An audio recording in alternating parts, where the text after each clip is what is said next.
Okay, we live in Hellworld Part 2. Let's go. Okay, I think it should be good. Here, let's refresh stream. We back, baby. We back. Yeah, okay. Note to self, K-pop, uh DMCA is as as enthusiastic as the fans.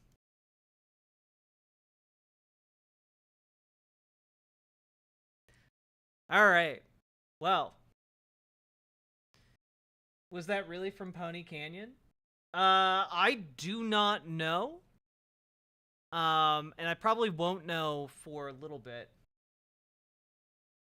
Let's see. I wonder if I can check. Do do do do do do do.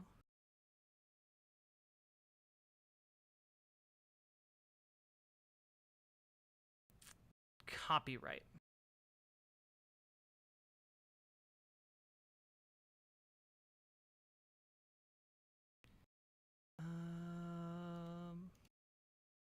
I have no alerts on my account, but clearly clearly they detected something, okay? Let's put it that way. How is it that some streamers can comment on some songs? Well, they probably play clips, like short clips. It'll take about 30 minutes before it comes up, yeah. But doing do do do do do do do do do. I haven't received any copyright strikes, just copyright claims, and I imagine. Yo, Paladin Lost, thank you for the $100 dono. That is incredibly, incredibly kind of you. Thank you very, very much. So I think generally, like, if you are like someone who critiques like music, you play short clips of it, or you just talk about it in general, or you talk over the music while playing it very softly, so that you cover up the track. There are ways of making it so the music doesn't appear in the VOD, so you can live, but apparently YouTube is much more vigilant on live shit than Twitch is. Oh yeah, no, YouTube is far, far, far more vigilant than YouTube. Do do do do.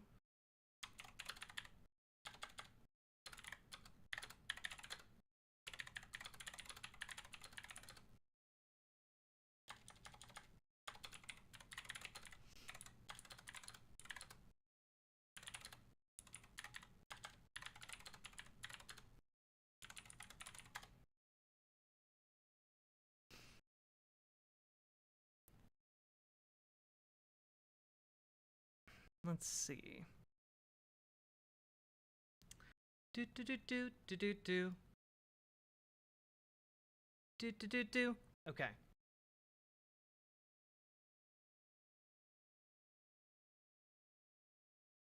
And it's okay. Don't feel bad, folks. Fuck you, Pony Canyon. No kidding. But the Eurobeat does not trip the MCA, which is why I've been doing a lot of the Eurobeat recently. Unfortunately, the remixes from like DJ Cummerbund do trip the MCA, which is unfortunate. Let's see here. Well, that was a far too expensive music recommendation. Yeah, maybe a little, but that's okay.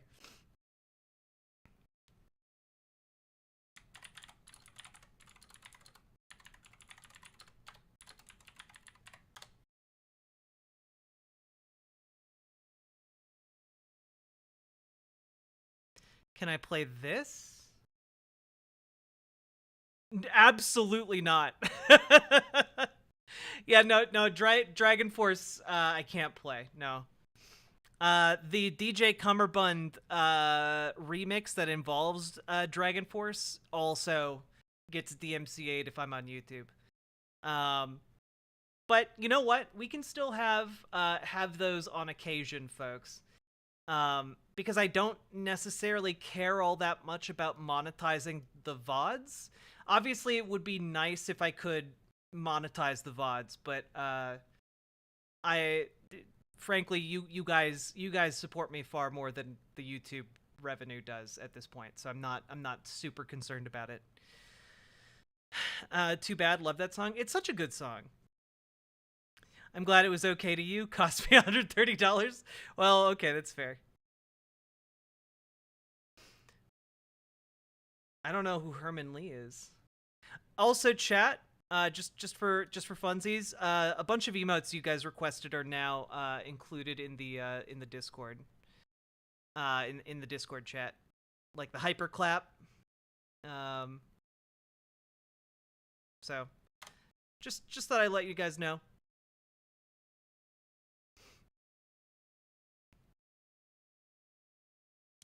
Ba ba ba ba ba da.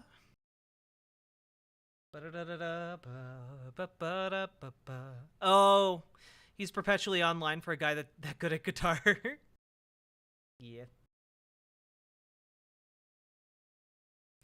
Okay.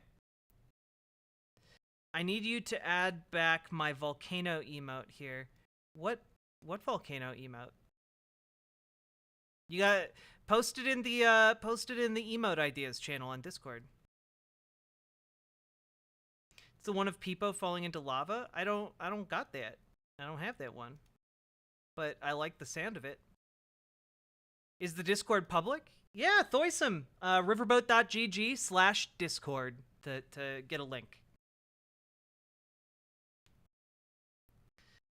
Um, let's see. What were a couple of the other ones I added? Oh god. Oh god. Oh god. Yeah. Absolutely disgusting. It's a little bit too small to read. Might have to work on that one. Let's see. Yeah, I'm gonna bring up the emote room, riverboat.gg. Don't forget to like the stream on YouTube. Yeah. Remember to like and tweet or share the stream, folks. If you're watching the YouTube version, share it far and wide because we have been successfully growing the YouTube, folks. We're at about 1,500 followers on YouTube. That's pretty small. That's small beans. That's about a quarter of the size of our Twitch channel, and we grow a lot faster on YouTube, folks. So juice those numbers, baby. Let's look at the chat emotes here. I need to change the GIF speed for some of these.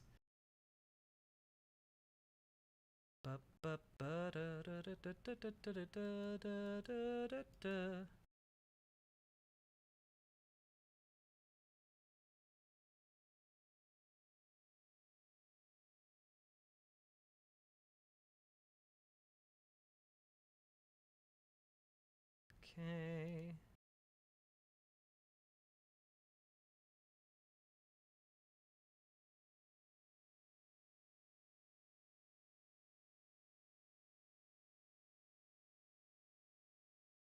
Okay. Oh god, some of them are so fast.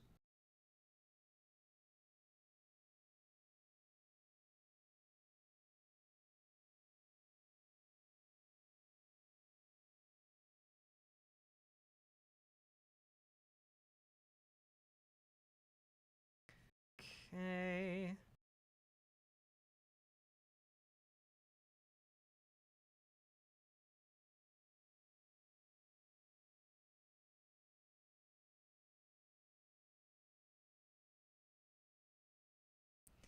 And the huggers emote.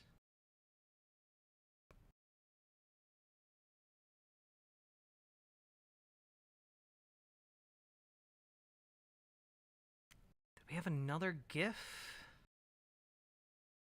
Oh yeah, the hyper hands.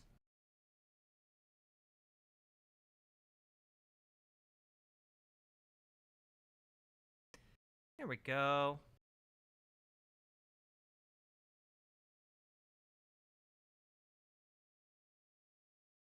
Oh, and the Peepo jam. Yeah, it's a little bit too fast. There we go. Save to chat. There we go. That'll update in a little bit. Good night, Gamer G. Check it, throw good vibes my way tonight. I need it. Current drama I'm involved in has turned into more of a crisis. Oh, dude, I hope you're okay. I know. Yeah, I hope the best for you.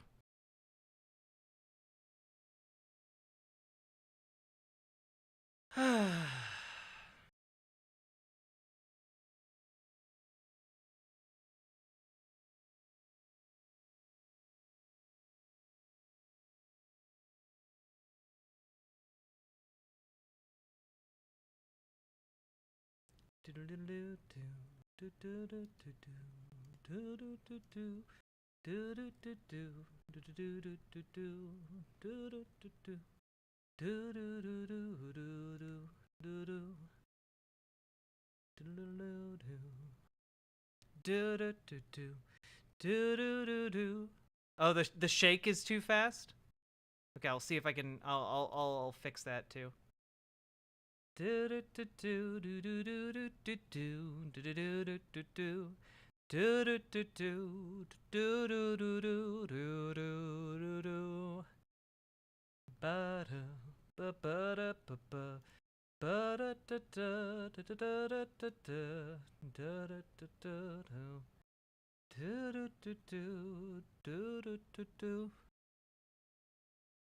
Hey, where is the shook emote?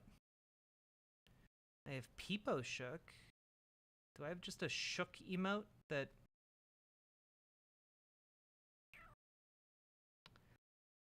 Peepo thinkies.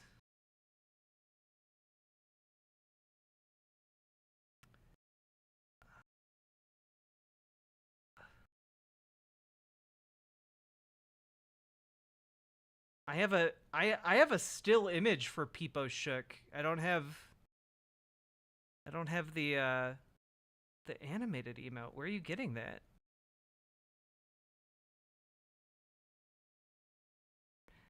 Oh wait. Oh, that's just you're doing a little goof. Okay. Derp. Derp derp. Derp derper. It's okay now, it's fine. Hey Loki Mantis. How you doing? My audio is low. Comes are booming. Okay.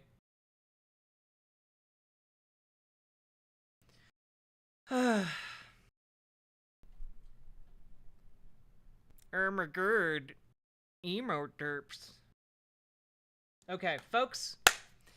Content time. Getting back into it. Get back in the game, folks. Get back in the game. We're focusing. The Comstock lines are going up. Okay?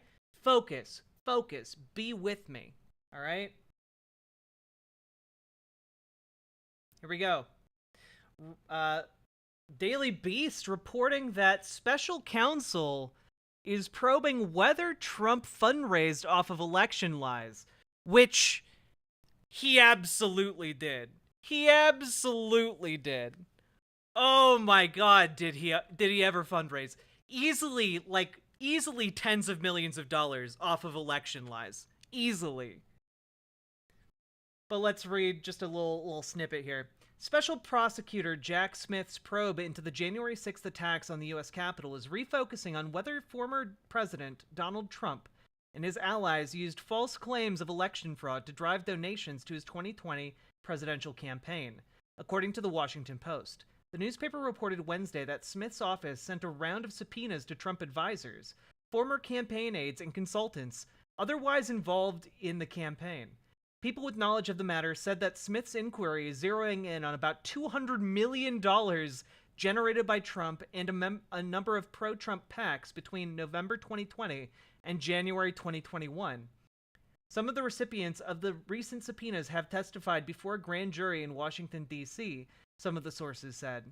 Smith is also handling the investigation into Trump's alleged mishandling of classified documents after he left the White House. Oh, he is so fucked, chat. He is so fucked. And just so you guys know why he's fucked. This audio leaked literally last night, okay? Literally last night, okay? Are any of the machines, I know it was on War Room the other day with Steve Bannon, have any of the machines been looked at? He had said that one was looked at in Georgia. This is between Donald Trump's campaign team and Fox News. Fox News' producers are asking the Trump campaign for evidence of any of his claims of election fraud. I'd have to check on that in terms of Georgia. I know during the audit they did check on those machines. They're really, you know, if we can just go off the record for 1 sec here. Yeah, of course. Yeah, it's off the record. I don't want us to say it if it's not. That's why we're checking. I think they have looked at the machines. When the Secretary of State did its audit, there was a lot, I think a fair bit of looking at the machines. You know, the audit came in pretty darn close to what the machine count was with the receipts. So, you know, I don't know the outcome of those, but our understanding, again, this is with the Secretary of State's office, was that there weren't any physical issues with machines on those inspections. Again, that was on December 5th, 2020. Trump campaign officials saying there weren't any physical issues with Dominion voting machines. Which you might notice is in the timeline between November of 2020 and January of 2021. You have the audio confirming that the Trump campaign did not have any evidence of voter fraud in those machines. But guess what? There's more audio. There's more audio that has been leaked. Seen so much reporting, whether it be December 8th or December 14th, and we've seen virtually zero pickup of the January 6th date. So realizing that a lot of folks, you know, who probably have normal lives haven't gone through and looked at the case of Hawaii in 1960 and how that went all the way to January 6th and such.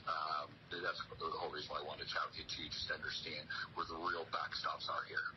In the January 6th date, I'm pulling up our timeline. We do have it. That's House and Senate count the electoral votes, correct? Right. And if both sets of electors are sent up, that would be the moment when the Vice President, who's the President of the Senate, would have to decide which slate of electors to go with. We will see so much. If you didn't catch that real quick, this is Donald Trump's campaign team reaching out to Fox News' Maria Bartiromo to tell her that January 6th is going to be a big day when we send the fake elector slates to Vice President Mike Pence, and then he chooses the real electors. This is a smoking gun, chat. This is smoking gun. Like, they know they're fucked at this point, right? Because, like, Jack Smith is coming, okay? This evidence is now just out in the open due to excellent reporting. I have no idea how MSNBC got their hands on that. But, yeah, this is, stinky.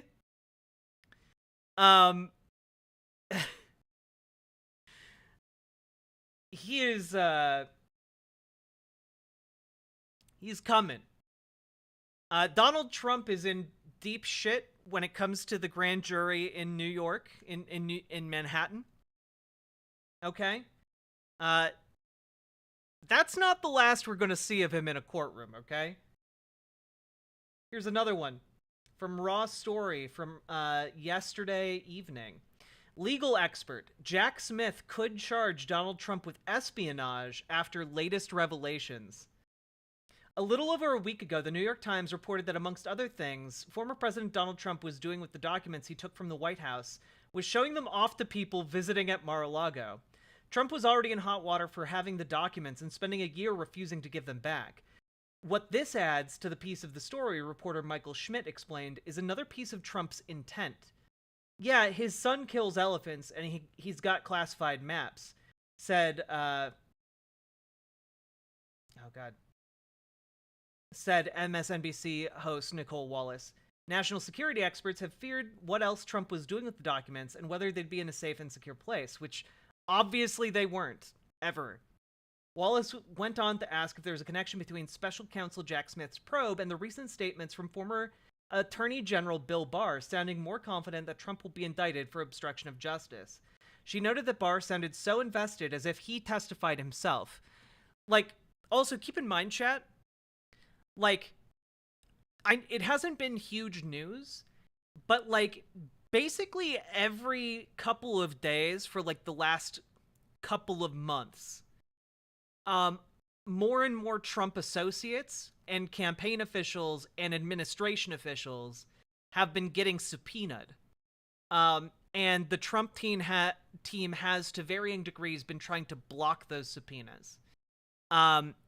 Recently, the big high-profile one was that Mike Pence was subpoenaed, and he gave out a little statement basically saying that he would not fight the subpoena himself. And at that point, the Trump legal team stepped in to try and block the subpoena of Mike Pence. And the walls are closing in on Donald Trump, folks. They're closing in. There are consequences that are coming down the pipeline here that even Donald Trump can't hold off forever. The only thing, I'm being completely honest here, I think the only thing that would keep him from going from going to prison at this point would be if he won the presidency in 2024. That's the only thing that will save his ass. So we'll see if that happens, but I get the feeling that people around Trump do not like him. The reason people around Trump defend him is because they believe they're getting something out of it.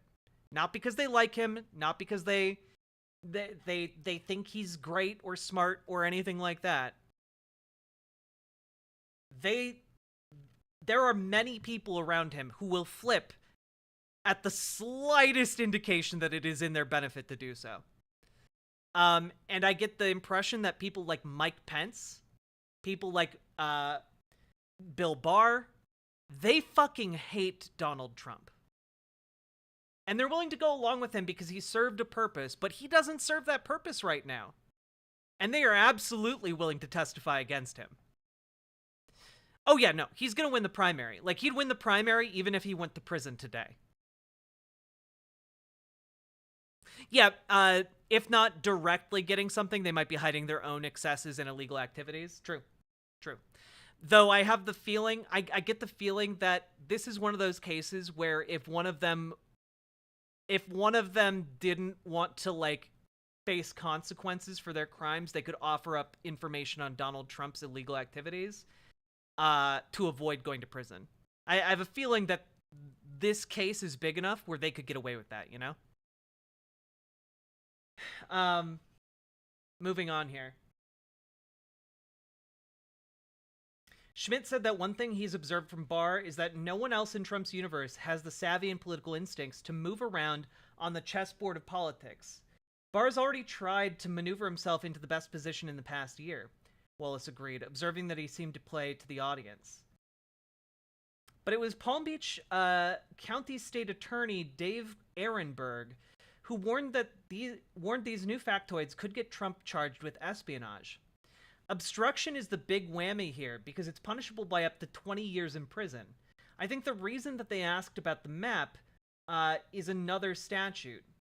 18 USC 719E, the espionage statute, says that someone who is unauthorized to have possession of a map and then shows it to someone who can't see it violates that statute. So, again, within the top secret documents that Donald Trump took to Mar-a-Lago were included top secret maps that he showed to other random guests, which is a direct violation of the espionage statute. And we know that that absolutely happened, because those guests talked about it happening and corroborated each other. So they're not just going after him for obstruction, but also espionage, which is punishable by up to 10 years in prison. That's why there's a lot of trouble ahead. That's why Bill Barr is saying, hey, this is the tough one. It's not New York that will do in the former president. I think it's the Mar-a-Lago documents, because there's a direct tie between the former president and the alleged criminality there. Which is absolutely true. Like, they have him dead to rights on so many things. Right now, they're tying up all the loose strings. They're tying up all the loose strings. In the Manhattan case, they've already tied up the loose strings that are putting it in the court system, okay? In the fraud case, Jack Smith. Jack Smith is tying up all of the fraud, campaign finance violations, and false claims that they did in the lead up to January 6th, because he's investigating January 6th. We have leaked audio of Trump campaign officials talking about how they actually have no evidence whatsoever of voter fraud in Georgia. We have audio from the Trump team talking about how January 6th is going to be the day where they essentially attempt a political coup of the United States. It is... I mean, they on the documents case that Jack Smith is also investigating, they have direct ties and numerous eyewitness accounts of the president violating our espionage acts. So what is the situation around a president leading the country from inside a jail cell? Well, I imagine the president... I imagine it would... I don't know. I don't know.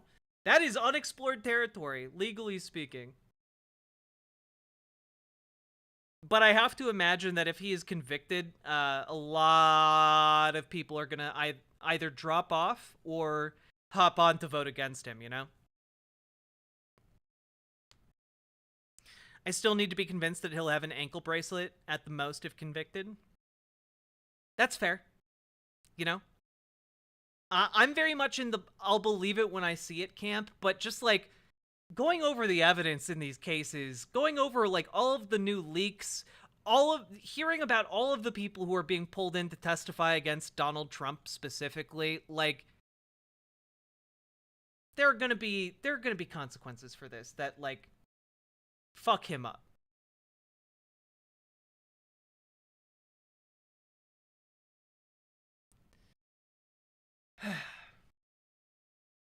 Okay. Also, chat, the next segment that we're going to do involves transphobia on the rise in America and abroad. So prepare yourselves for that. I am going to go use the bathroom because I've been streaming for about 3.5 hours. I love y'all, and I'll be back in several minutes. This is going to be a long one from what I can tell from listening to the whispers of my body. All right. Good night, Ashley. Get good sleep. And here we go. BRB.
Hello, lovely, lovely people. How you doing? How we doing? How we doing? How we living? How we doing? And folks, by the way, um, uh, got the email alert for the DMCA. And it turns out on YouTube, when you are DMCA'd live, what it does is it basically suspends the stream as long as it is detecting the DMCA'd content.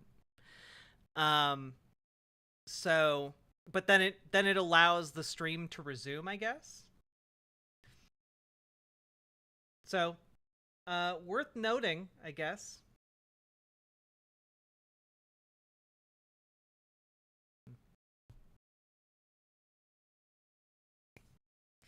All right. Also, how we all doing? Aside from Mint, who is being traumatized by hoodlums. Hey, War Machine. I'm gonna let my hair down for this segment because I can. Win B, you chillin'? Hell yeah, we chillin'. Struggling a little? In a good way? Like when you're doing ab crunches, or in a bad way? Like when you're doing ab crunches.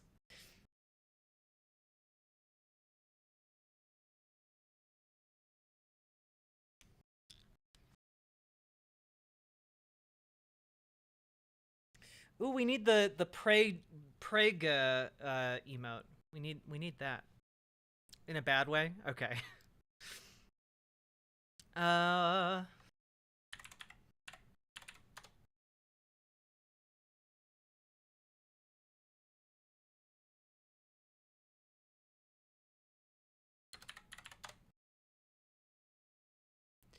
Let's get physical, physical, gotta get physical. Do do do do do do do do do do do do do do do do do.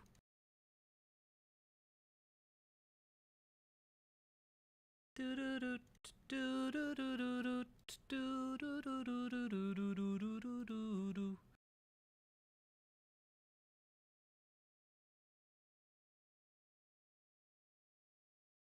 Let's see. I'm gonna see if I can upload this, but this might not be good enough.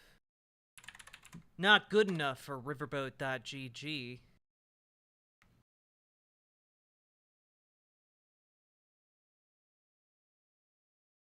Oh, nope, it worked.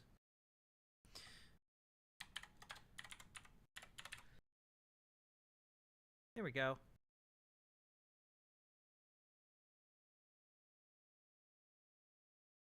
Added.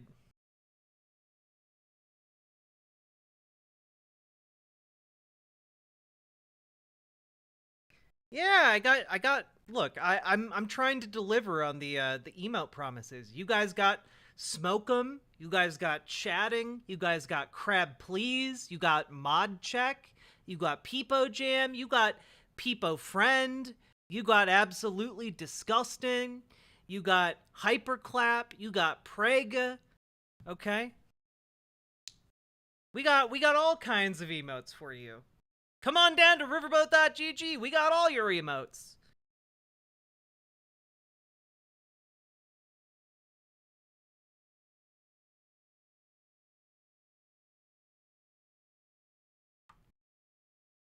I look kind of cute today, don't I? That was quick. Hell yeah. It's supposed to be quick. If I'm being honest with you guys, I just forget. So, yeah. Thank you, Shauno the Pop. Okay, folks. We're opening up with transphobia.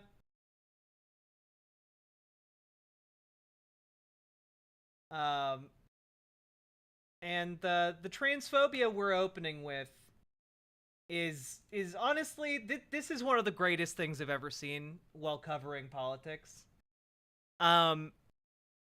I don't think conservatives realize that they are a parody of themselves. And it's just so nice. It's so fucking nice. Chat, I don't even have to like think of something funny and clever to say about this. It's not the Charlie Kirk thing. You guys will know what it is if you've seen it. It's this. It's this commercial that looks like a fucking comedy sketch. America's been drinking beer from a company that doesn't even know which restroom to use. That's why I created Conservative Dad's ultra-right, 100% woke-free beer. As conservatives, we're constantly getting hit in the face, left and right, by the woke mind virus. I cannot stress enough that this is real. This is not a skit. This is done completely straight. This is real. They made this to advertise their real product. But the last place we want it is in our beer. If you know which bathroom to use, you know what beer you should be drinking. Stop giving money to woke corporations that hate our values.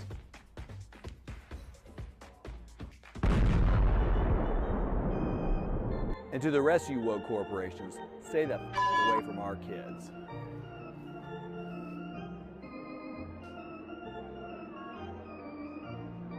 Buy yours online in 42 states at ultrarightbeer.com. I hope, I pray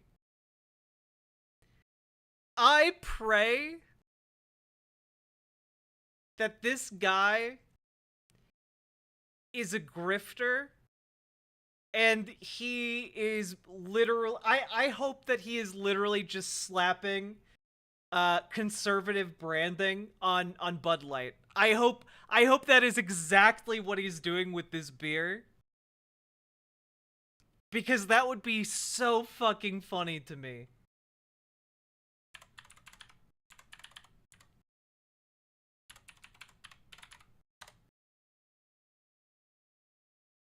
ultrarightbeer.com. I was born in 1900.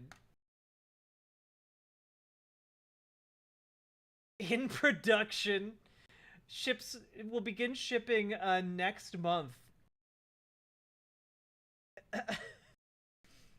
Conservatives will no longer complain about big corporations who use our money to indoctrinate our children with their woke garbage. We'll dump them, says Seth Weathers, co-founder. God, this is incredible. Contact. Oh, God.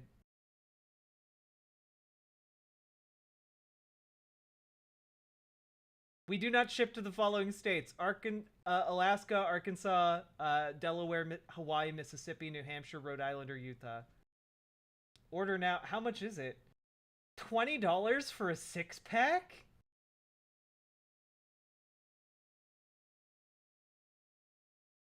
What the hell?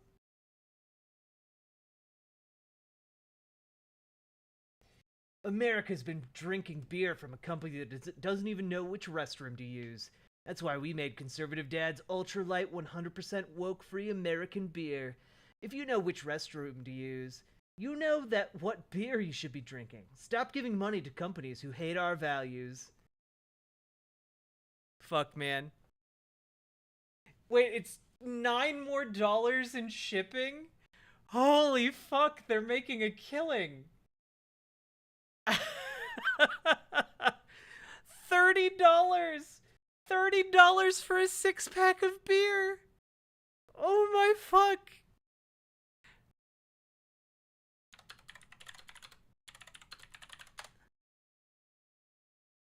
A 6-pack of Bud Light from Walmart is $8. It's $30. It's 30 fucking... They're charging over 3 times as much money. This is gonna make that stupid asshole like millions of dollars. That's so fucking funny to me. I don't know, of course it's in production. They don't have the beer yet. They need to produce the beer.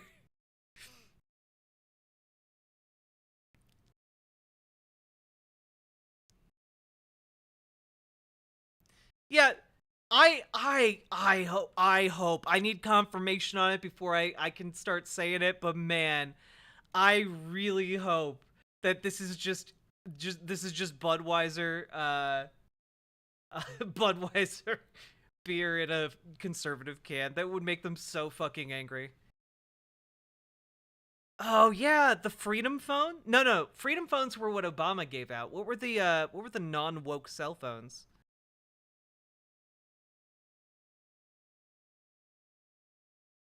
This is gonna be like when that conservative guy did a GoFundMe to build the wall and then just like disappeared with like $10 million. Oh, the Freedom Phone. Oh, okay, it was the Freedom Phone. Okay.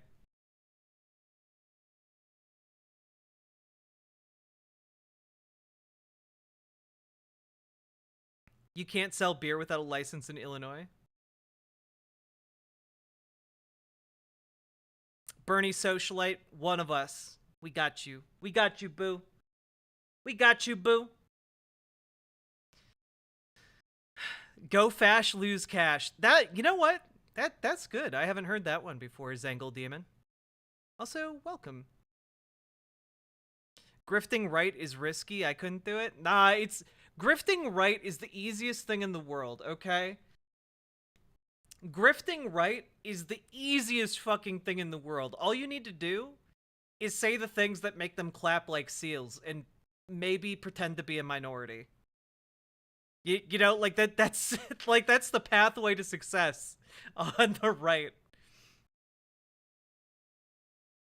Literally in my mentions like 2 days ago, someone was being transphobic to me, and I responded that something along the lines of like, no one will mourn you when you pass, and someone replied to me, you'll never pass.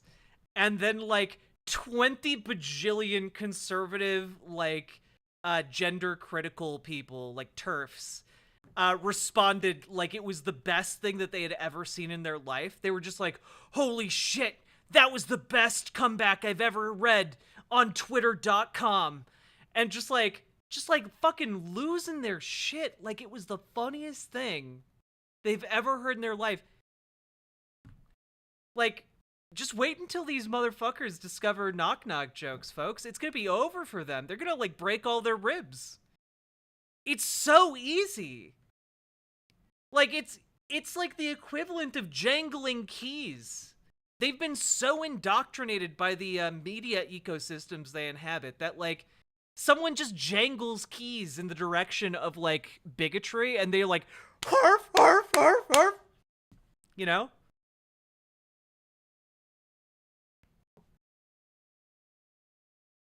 You know, it would be the kill shot if it was secretly Dylan Mulvaney selling those beers. Yeah.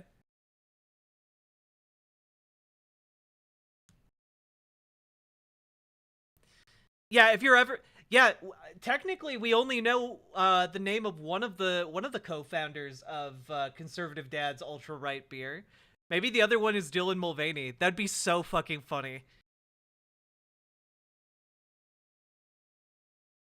You're very cute. Thank you, Bernie Socialite.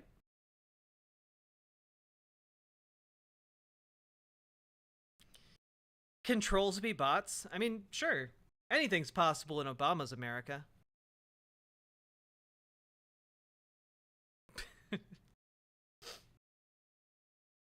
Anyway, I saw that. I thought it was funny as fuck, and I needed to share it with you. Okay. On to the more pressing and serious transphobia, because we're in the transphobic attacks segment of my show today, and today was a heavy day for transphobia in the United States. Specifically, because of this. Aaron in the Morn, excellent Twitter account. Fully endorse it. Go follow Aaron in the Morn if you want updates on the attacks on trans people in the U.S. But pointed out earlier today that the Missouri Attorney General has essentially banned gender-affirming care for most trans adults via an emergency rule. It eliminates gender-affirming care for trans youth, and it basically puts up so many barriers to care for transgender people in the state of Missouri that it effectively bars many, if not almost all, trans people in the state from actually transitioning. So for those of you who want to know what the requirements are now, the requirements are you need 3 years of diagnosed gender dysphoria. You need 18 months of therapy. And you also need to go through with a mandatory screening for autism and depression. And if you are found to be autistic or depressed, you are blocked from gender-affirming care in the state of Missouri.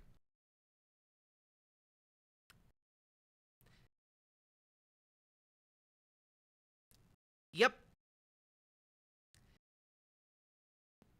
I don't know how to tell you guys, but, like, this is genocidal.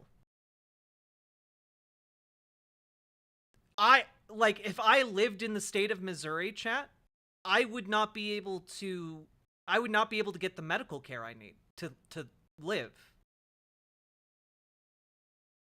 I'm autistic. I have been diagnosed with depression for years.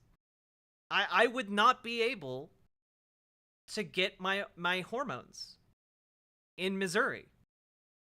I would not be able to pursue any surgical interventions in Missouri. If I were in Missouri, I'd be dead. I mean, that is also a pretty good there's a pretty good chance for me too in that regard. Also, Mint Kuro pointed this out in the language of the bill, that in Section F of this bill, it would bar treatment if someone hasn't received a comprehensive autism screening. Now, I know I said that you wouldn't be able to get it if you had autism, but what also isn't stated in this bill is the fact that autism screenings are almost always not covered for adults. Meaning that if you are an adult seeking to transition, you have to pay out of pocket to get screened for autism. And if you come up as autistic, you're shit out of luck. You just spent money, and you can't get HRT in Missouri anymore. It costs stupid amounts of money. Yeah, how can you give us like a ballpark of like how much that cost? Because I have no idea.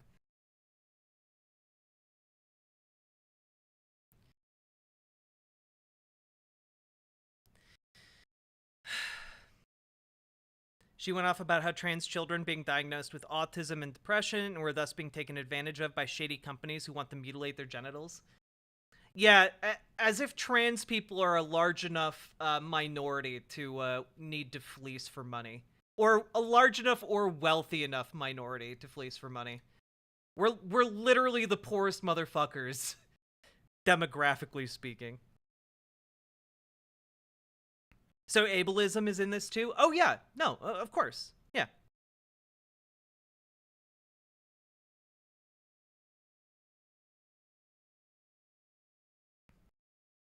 It was at a couple thousand easy. KBS, I was told $5,000 15 years ago. If it was $5,000 15 years ago, I have to imagine it's a lot now. Yeah. What started this was that absolute bitch Barry Weiss and the fake story at the Washington U Clinic. Yeah, in this bill, they reference reporting from the New York Times in order to bar trans people. The New York Times and its transphobic editorial board directly contributed to stripping trans people of their ability to exist in another fucking state. Because it's been happening in state after state so far. Whether it's anti-drag bills that are worded so vaguely that it includes all trans people. This is an unprecedented attack. Like, I can't go to Florida. I can't go to Missouri now. I can't go to Mississippi, I think was, or Tennessee. And I believe there are several others, but those three for sure I know have passed legislation that effectively bar my ability to exist in those states.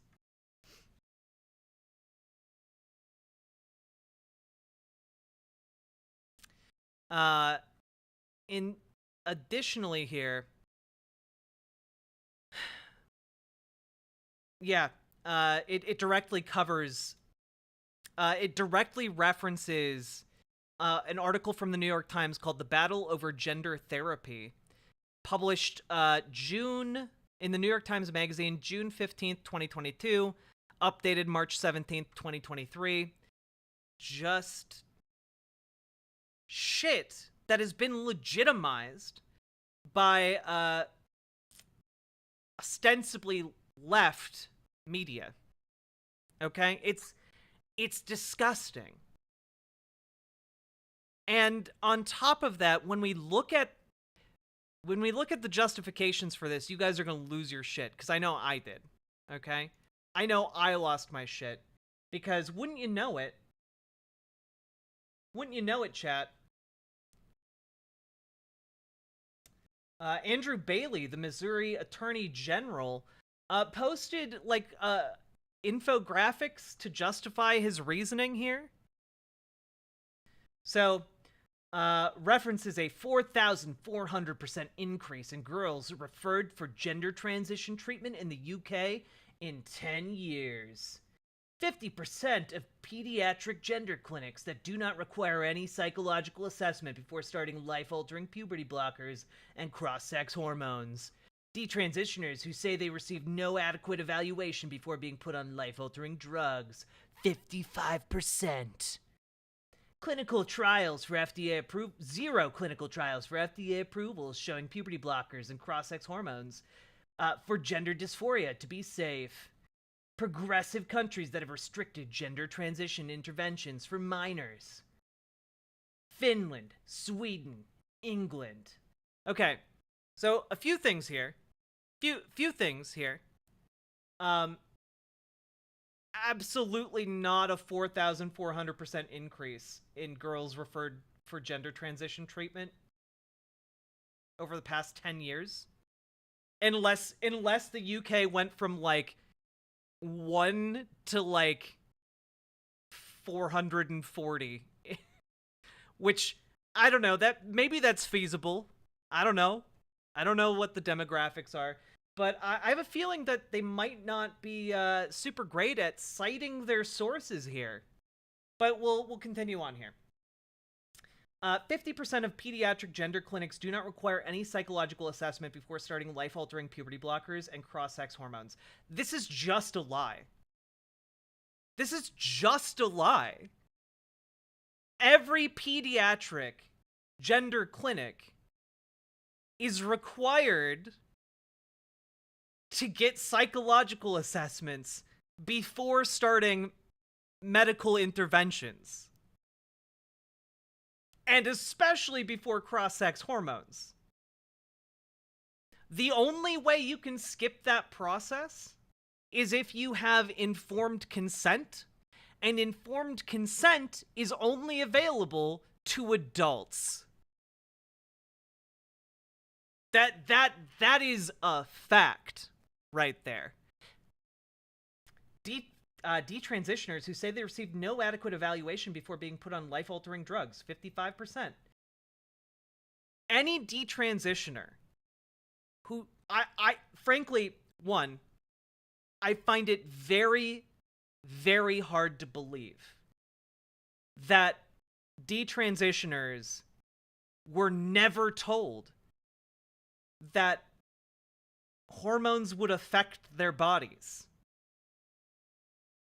I find it very, very, very difficult also to believe that detransitioners received no evaluation.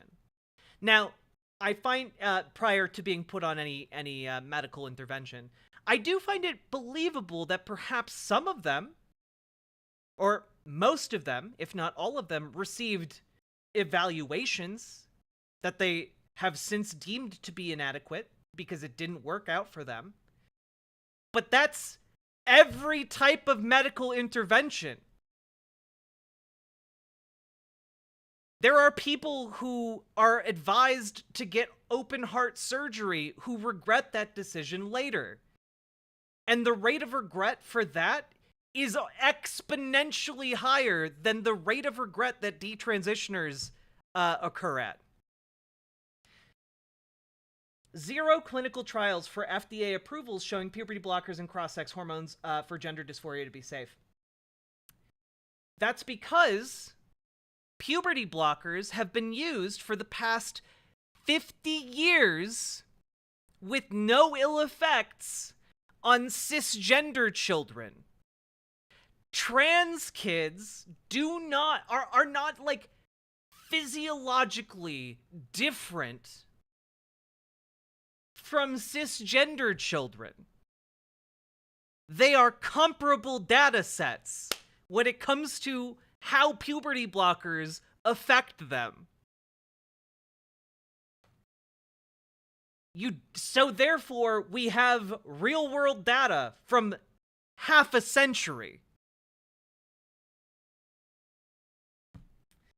Additionally, cross-sex hormones for gender dysphoria. We have studies on them. And the FDA, I'm fairly sure, approves off-label usage for the treatment of gender dysphoria.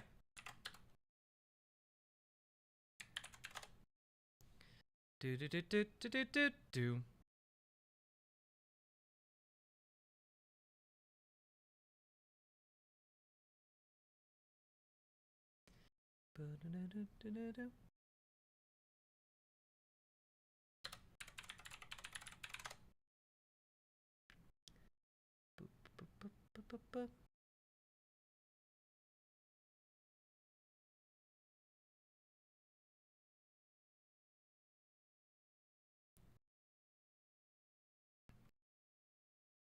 It's true. Sorry. Let me just say, cross-sex hormones for gender dysphoria.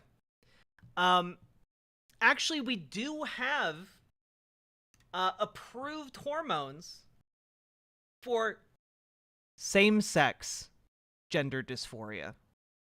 You know, when cisgender women feel upset because of how menopause makes them feel, guess what? We have 17 FDA-approved estrogen medications to affirm their gender. We have Viagra. We have testosterone injections approved for the gender affirmation of cisgender men. And we know, because these drugs have been used in trans people for 80 fucking years, that it is a safe and effective way to address gender dysphoria.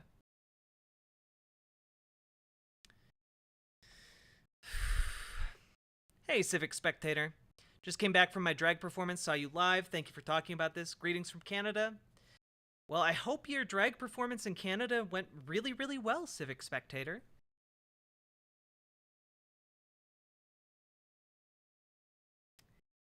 So, of course, it's an effort to protect children.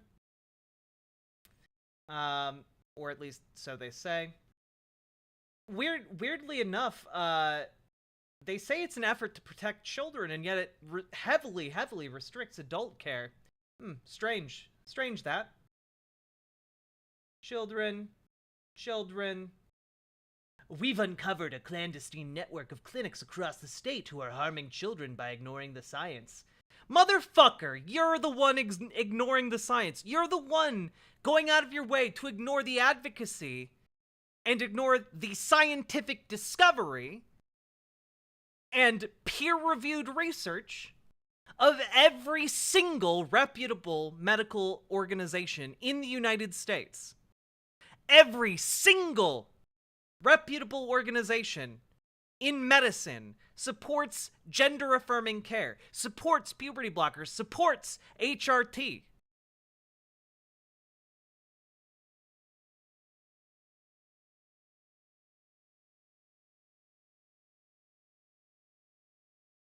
Damn, this is crazy. Yeah, we need to follow the science. We need to follow all of the science. It sure would be a shame if there were literally hundreds upon hundreds of studies. 451 studies going back to the 90s on the efficacy and effects of hormone replacement therapy in trans people. Boy, that sure would be fucking inconvenient for the Attorney General of Missouri. They literally just follow the one debunked study about rapid onset gender dysphoria. They had one study, and all of the data in it is sourced from people who fucking hate trans people, complaining about their own trans kids.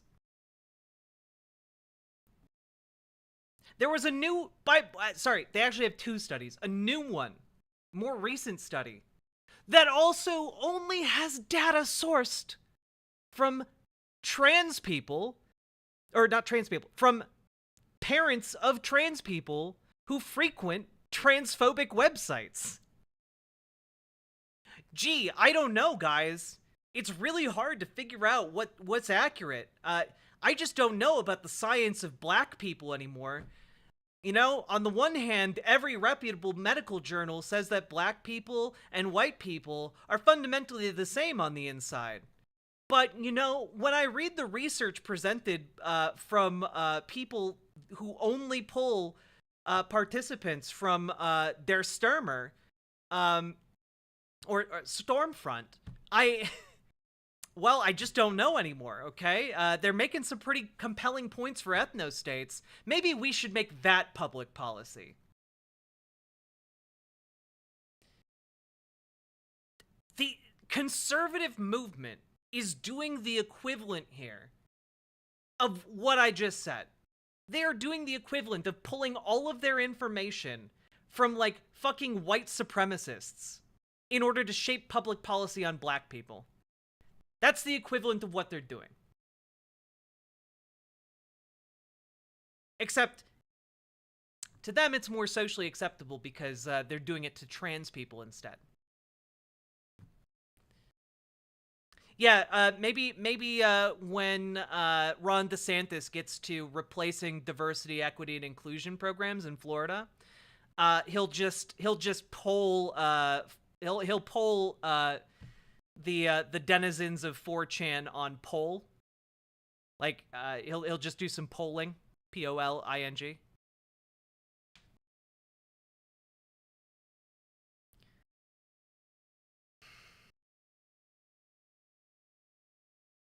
Yeah, it's so fucking weird. So fucking weird. Yeah, we're ignoring the science. Fuck this ghoul.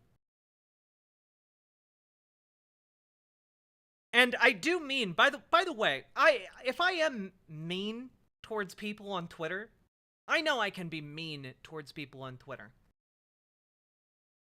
But I'm mean to people on Twitter who are essentially going to be remembered in the dustbin of history next to the the cowardly white liberal that Martin Luther King Jr. wrote about. You know, the white liberals who despised him upon his assassination.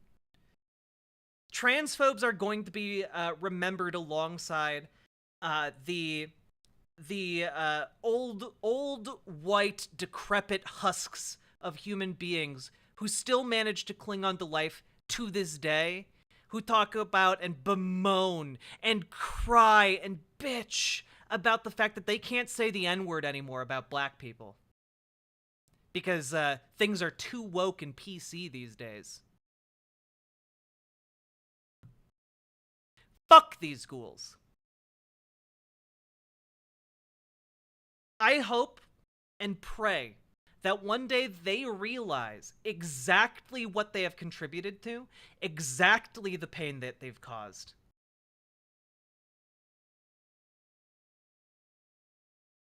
And I'll even throw in after that, I hope that after that realization they change and they do something good for the world, for the people that they've hurt. But I'm not going to hold my breath. I just hope that at some point they realize when they die alone on their deathbed because their children and their grandchildren don't want to come see them because they're fucking bigots, that they realize that they brought this on themselves.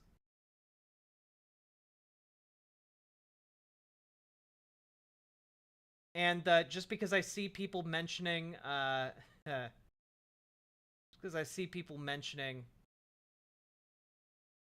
this.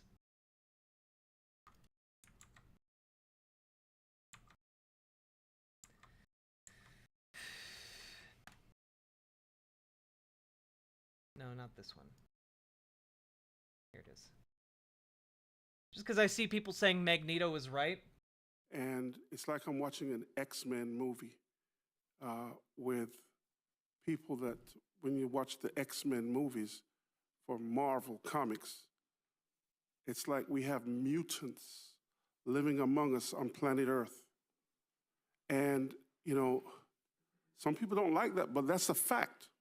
We have people that live among us today on planet Earth that are happy to display themselves as if they were mutants from another planet.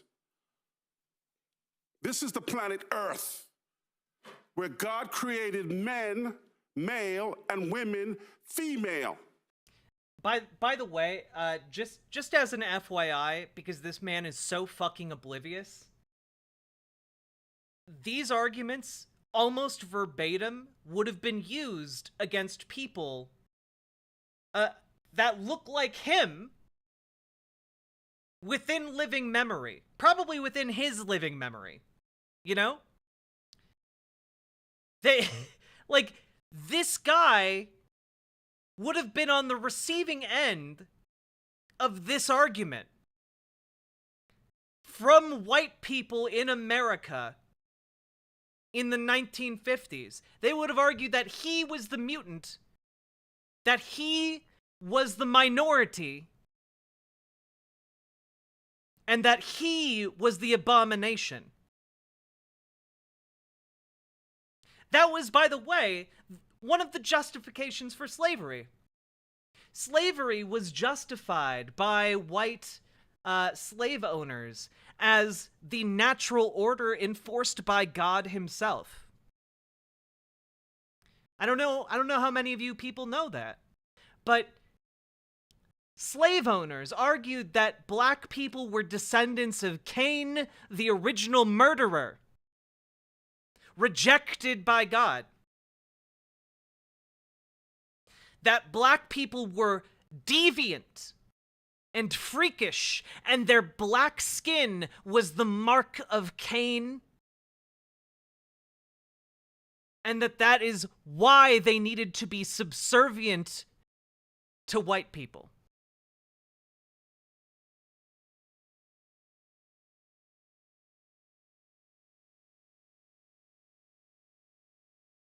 This guy doesn't know it because he's a stupid motherfucker. But he is making the same argument that people who would have owned him 150 years ago, would have made in favor of owning people like him. And now he turns it against another minority because he thinks God has marked them as descendants of Cain, as deviant. I'm a proud Christian conservative Republican. I'm not on the fence. Not on the fence. There is so much darkness in our world today. So much evil in our world today. And so many people who are afraid to address the evil, the dysphoria, the dysfunction. I'm not afraid to address the dysphoria or the dysfunction. The Lord rebuke you, Satan, and all of your demons and all of your imps who come and parade before us. That's right, I called you demons and imps who come and parade before us and pretend that you are part of this world. So I'm saying my righteous indignation is stirred. I am sick and tired of this. I'm not going to put up with it. You can test me and try to take me on, but I promise you I'll win every time. Let's all vote up on this bill. Thank you.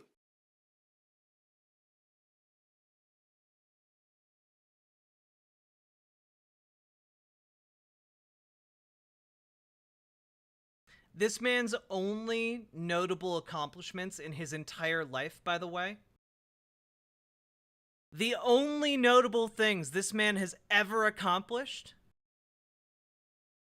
was being born in England and getting an associate degree from Birmingham Metropolitan College before moving to the United States Virgin Islands to work in the hospitality industry and become a businessman. And then he moved to Florida in 1991. And became a pastor and gave opening prayers for Donald Trump. Those are his claims to fame. Those are the things he has accomplished.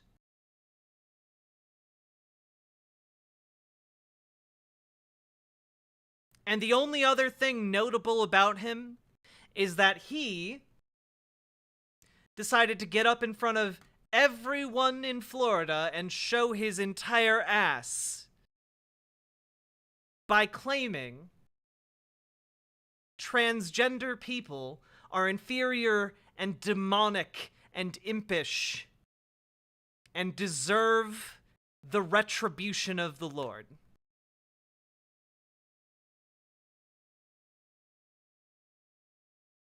Utterly and completely ignorant that people would have been discriminating against him within living memory with these exact words.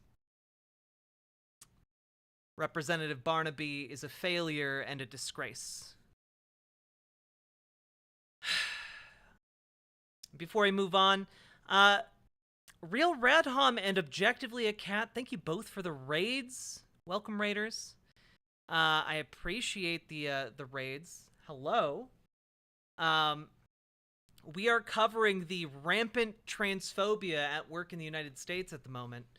But yeah, come on in, hit the follow button. And folks, I have been streaming for about 4.5 hours now, and if you would like to support me, hit that follow button and consider coming on over to riverboat.gg. It's our site where we have the chat and other companies like Twitch and YouTube do not take cuts of the revenue.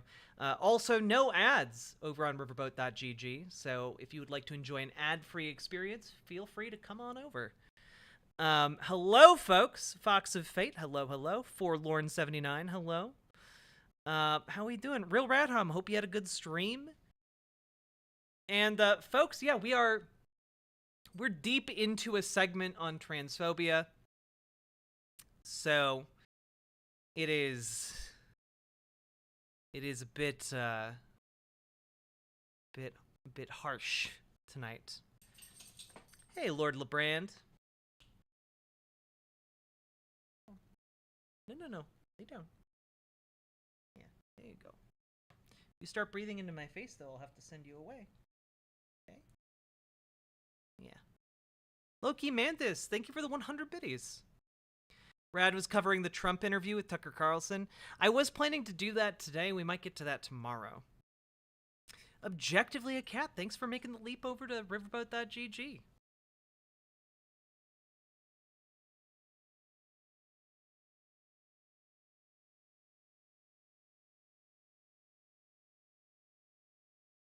Okay, you need to go lay down. I'm sorry.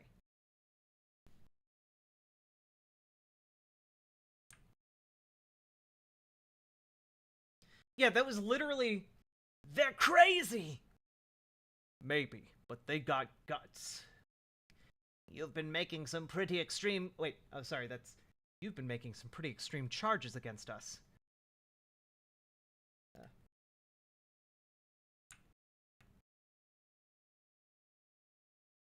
Oh, no. Okay. Wait. Good evening, Reverend. You've been making some pretty extreme charges against us. But you're supposed to be... dead? We're full of surprises, Stryker, as you'll soon see. Your toys are broken, Reverend. Your goons are beaten. It's just your word against ours. Then I have nothing to fear. You're a lucky man. Thanks to you and people like you, mutants live in fear every day of our lives, and sometimes those lives are very short. Less than a week ago, 2 children in Connecticut were murdered, Stryker, condemned solely for an accident of birth. Would you do that to someone because of the color of their skin or their beliefs? I do nothing, Cyclops. I'm an instrument of the Lord. And whatever a man's color or beliefs, he is still human. Those children and you X-Men are not. Says who? You? What makes your link with heaven any stronger than mine?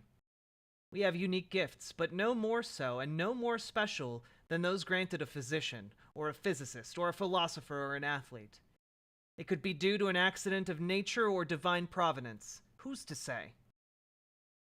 Are arbitrary labels more important than the way we live our lives? What we're supposed to be more important than what we actually are? For all you know, we could be the real human race, and the rest of you, mutants. Human? You dare call that thing human? No, it's literally that. It's literally that.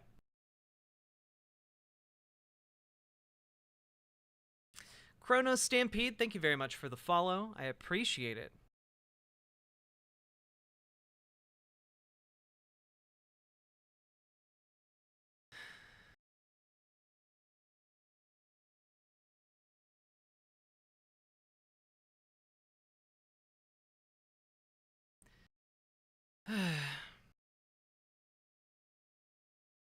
God.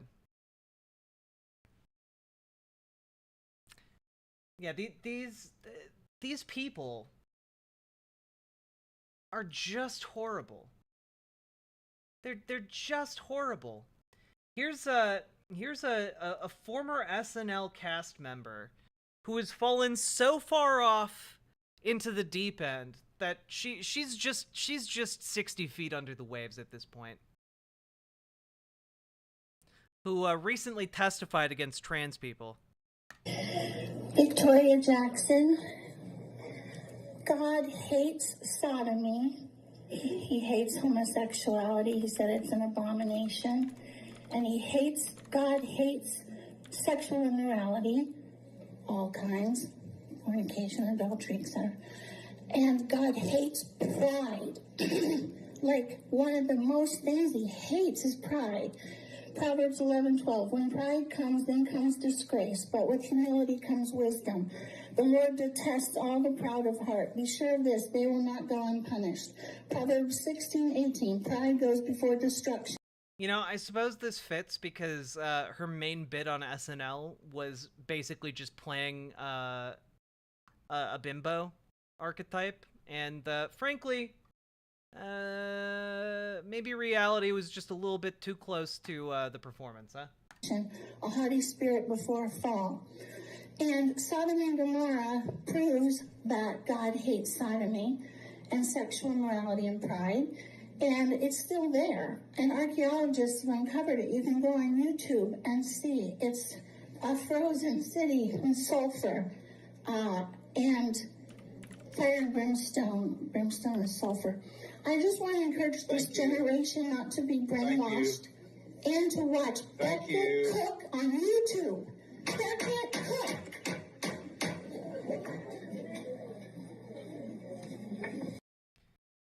Fucking crazy town over here. Fucking crazy town.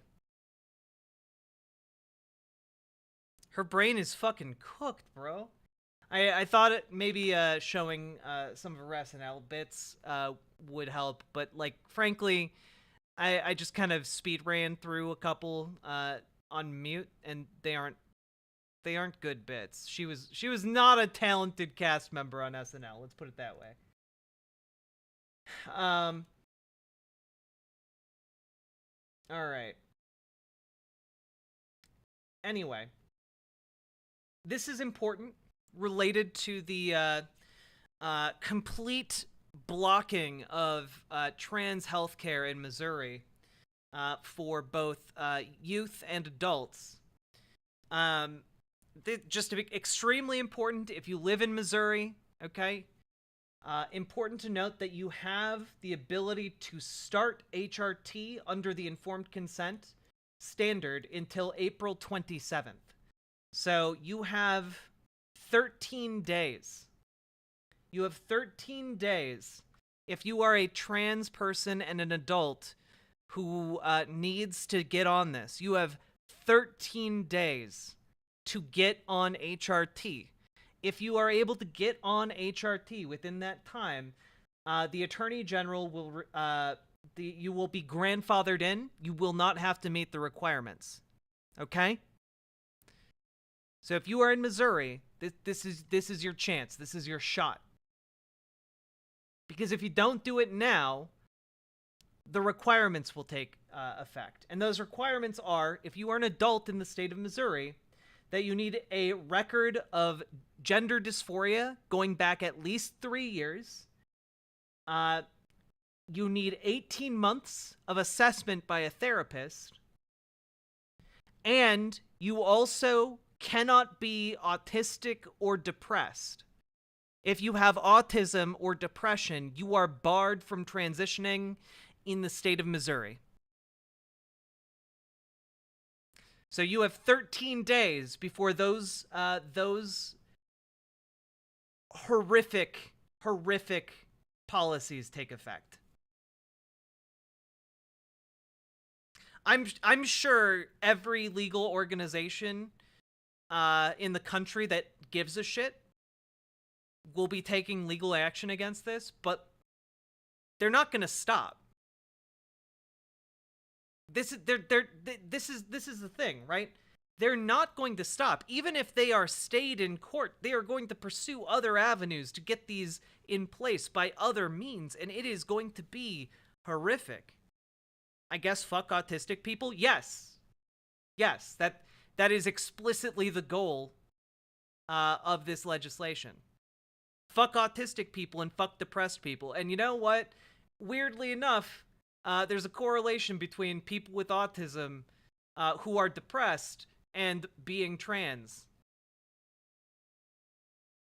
That's probably why they have that requirement. Yeah, it's a twofer. They get to be ableist and transphobic.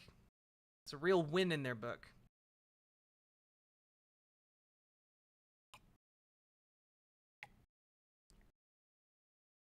Weird how they can understand the science when it helps them be more bigoted. You know? Real strange how whenever any of the science works in their favor to be more bigoted, they love science. The second it goes against their bigotry or doesn't enable their bigotry, holy shit do they hate science.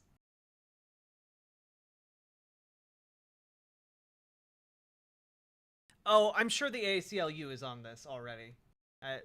I'd be very surprised if they weren't. Wait.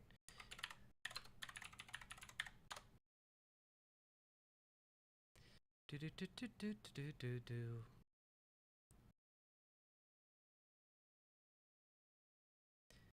Oh, oh, also, Missouri House Republicans passed a plan to defund local libraries despite a multi-million-dollar surplus in the budget. Free speech and human rights groups described the budget cuts as payback against libraries that sued to ask courts to stop state censorship of kids' books. Our political editor, Mark Maxwell, is here with more on the potential impact to local libraries. yeah. So basically, Republicans in Missouri have decided that because libraries have books that they do not like, they are going to slash library budgets in the state down to 0. Yeah. Mike and Ann, the top budget chair for House Republicans said libraries should not be able to use tax dollars to sue in their fight to oppose censorships, but they didn't. Libraries and their lawyers at the ACLU said they were never using public funds for this legal battle and pointed out Missouri isn't exactly hurting for money right now. There's definitely money, and I think What's wrong with them? What's wrong with them is that they are conservative. And conservatives right now in America are fucking insane and bigoted and falling to fascism. Okay? They are very in favor. Let me put it this way. If they could legalize burning down libraries or any place that disseminated information that was inconvenient to them, they would 100% do so. I think this is more about, the lawsuit than about the budget. Missouri Democrats protested a plan to slash state spending on public libraries to $0 in the upcoming budget. Yeah. Again, $0. They want to defund libraries to $0 because those libraries have the audacity to have books about gay people on their shelves. They have books about trans people on their shelves. How fucking dare they? Time to take the libraries away. Freedom of speech means jack shit to these fascist assholes.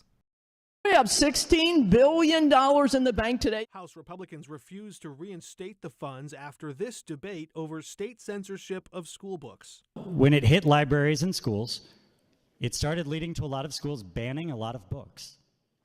A book ban. That's not what this is. Yes, a school can't assign Johnny a Hustler magazine.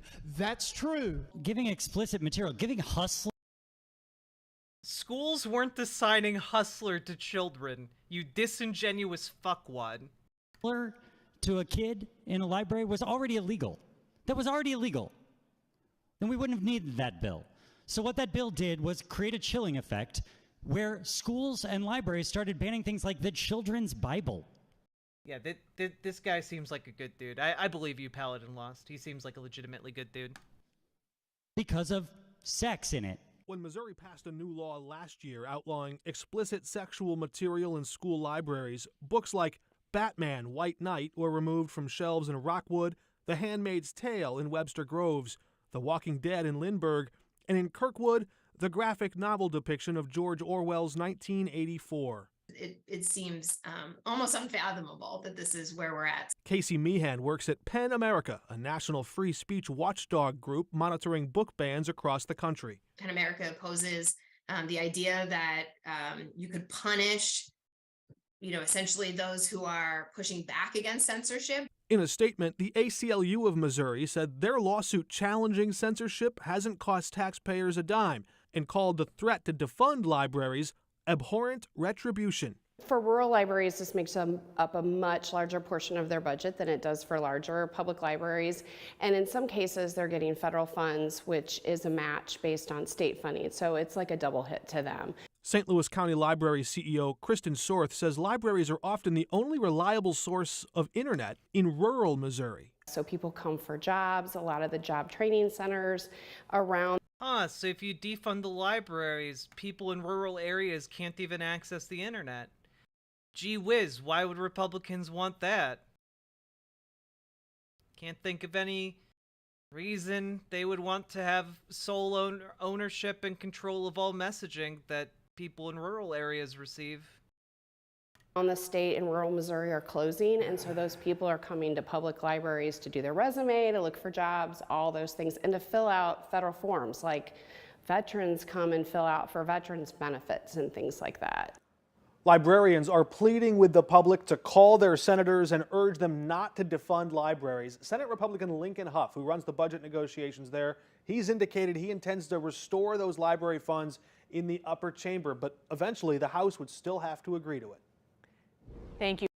Tonight, emergency rule. The new limits on transgender health care for Missouri youth as the House votes to ban access. Fuck these ghouls. By the way, just as an FYI, just in case you guys were wondering, right? In case you guys thought, I wonder if the state, how are Republicans in the state of Missouri doing when they're not talking about retribution for institutions in the state providing material that references gay or trans people? I wonder how the state's doing other than that. I've heard you talk about parents' rights to raise their kids how they want. In fact, I just double checked. You voted no on making it illegal for kids to be married to adults at the age of 12 if their parents consented to it. You said actually that should be the law because it's the parents' right and the kids' right to decide what's best for them to be raped by an adult. Okay? Do you know any kids who have been With married marriage. at age 12? That was the law. do you know You any voted kids- not to change it. Do you know any kids who have been married at age 12? I don't need to. I do. And guess what? They're still married. Gentlemen, I've heard you talk. So, yeah, that is a Republican representative, Moon, Steve Moon, I think, talking about how, or Mike Moon, how he knows 12-year-olds who have gotten married to adults, and that's okay because they're still married.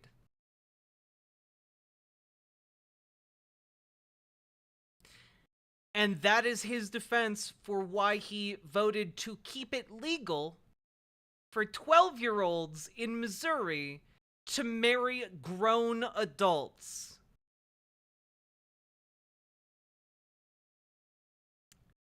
So just to keep in mind, the GOP in Missouri feels the need to strip trans people of all ages of their medical rights in order to protect children. The GOP of Missouri feels the need to defund every library in the state completely because those libraries had the audacity to have books with gay or trans people in them to protect kids. But the GOP of Missouri thinks that it's completely and utterly fine for a 12-year-old to be married to an adult and legally raped.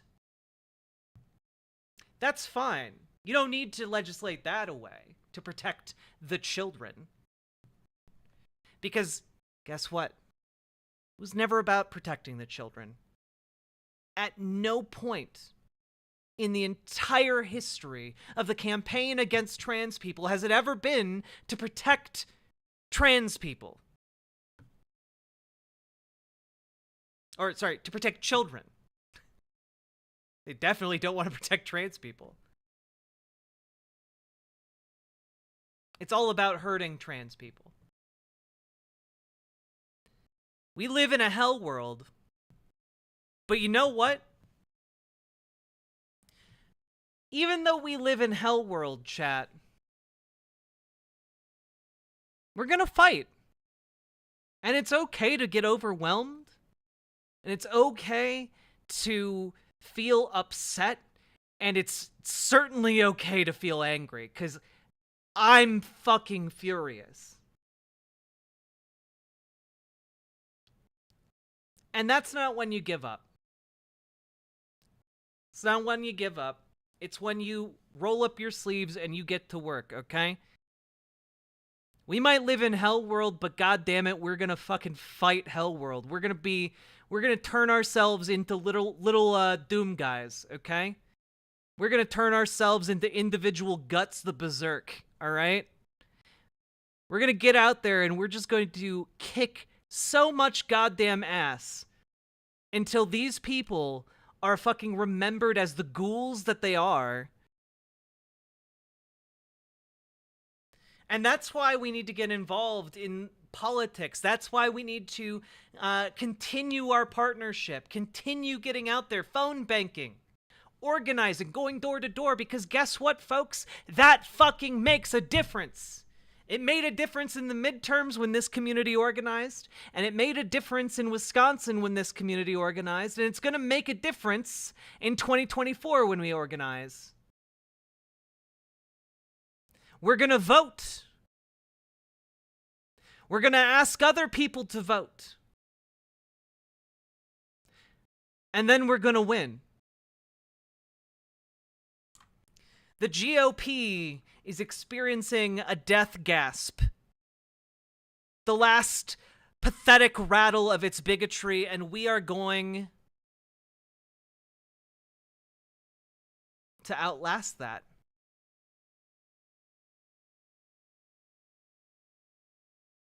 And we are going to vote them out of office, and we are going to enshrine protections for our people.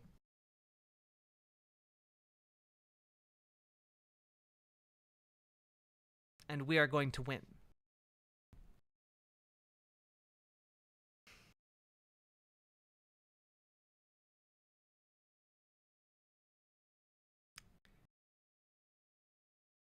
So.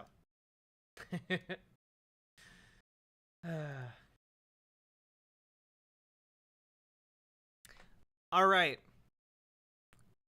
I feel like that was a good note to end this section on. There's actually quite a bit more transphobia for us to go through, but I feel like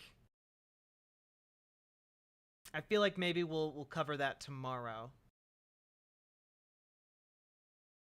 We'll talk about the Mr. Beast. Well, actually, no, this video is 10 minutes long. I can do 10 minutes. Let's go, okay? There's always more? Oh, there's always so much fucking more. Okay. So, for those of you who have not been paying attention or don't know who Mr. Beast is, I don't really know who Mr. Beast is. All I know is that he, like, does philanthropy on camera for YouTube. That's basically what I know about him. I'm not particularly impressed, but also I don't think what he does is, like, evil, like a lot of people on the left seem to.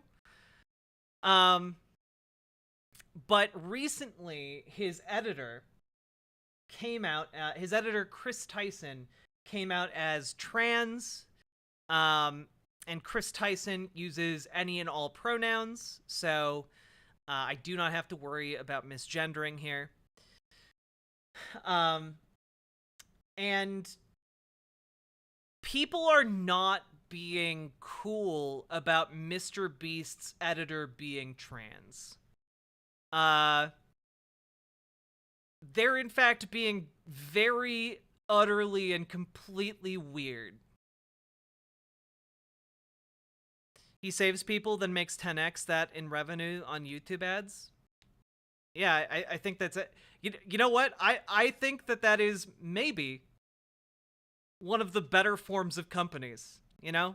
There are companies out there that employ child slave labor and then, like, make 10x on their labor, selling them, like, fucking lithium batteries, okay? Like, I think maybe if you can do your business, make money, and also help people as like the primary thing that you're doing to help you make money, that I have less problems with that.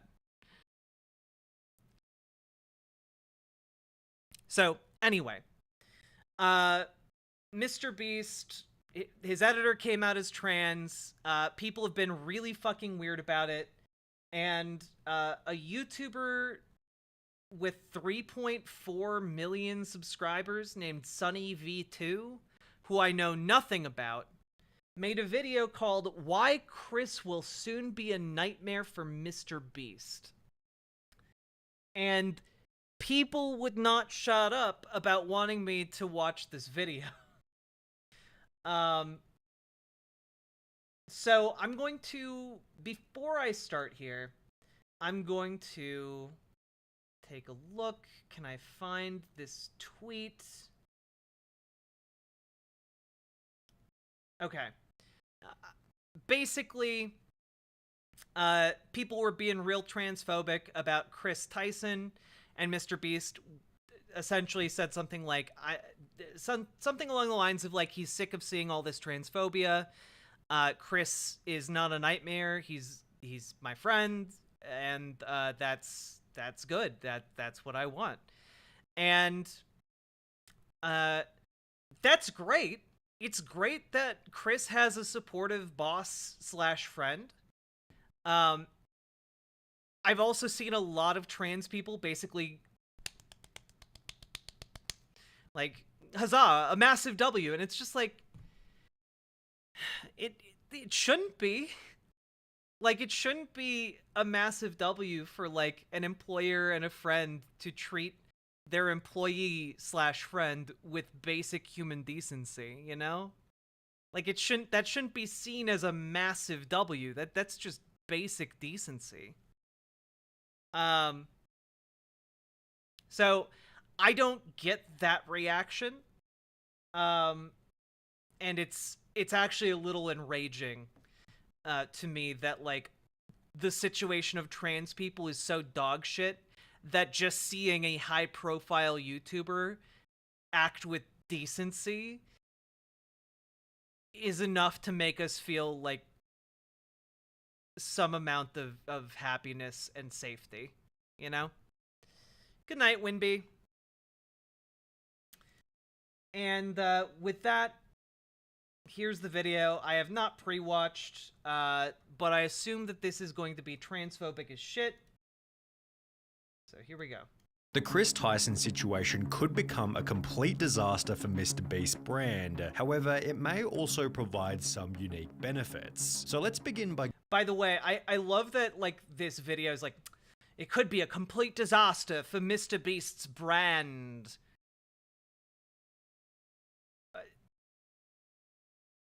What? Imagine inserting any minority into that opening. The Chris Tyson situation could wind up being a disaster for Mr. Beast's brand. And, like, instead of being a trans person, Chris Tyson is, like, black. Yeah, suddenly sounds so much worse, doesn't it?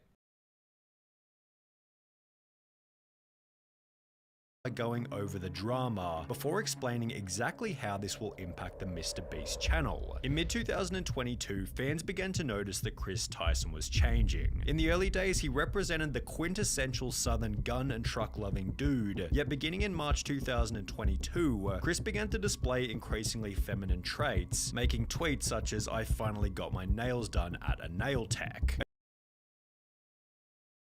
What is this like crime thriller?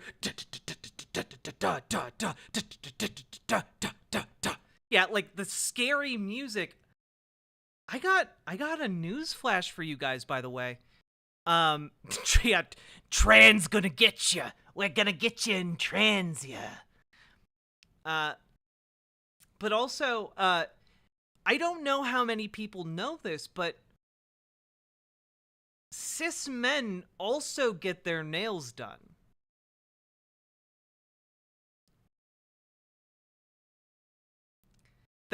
cisgender men, there's not a force field that prevents them from going into a nail salon and getting their nails done. Many men like to paint their nails or have their fingers professionally manicured. It's illegal, but men do it anyway. It's true. Additionally, Chris would highlight that his facial appearance had changed significantly since the start of the pandemic, which accompanied another post reading, "Okay, so in 4 different customs I had to prove I was myself because I, quote, look nothing like my passport pic, so much that I'm considering updating my passport. Do you see any resemblance?" Prompting replies such as, The fuck is this music?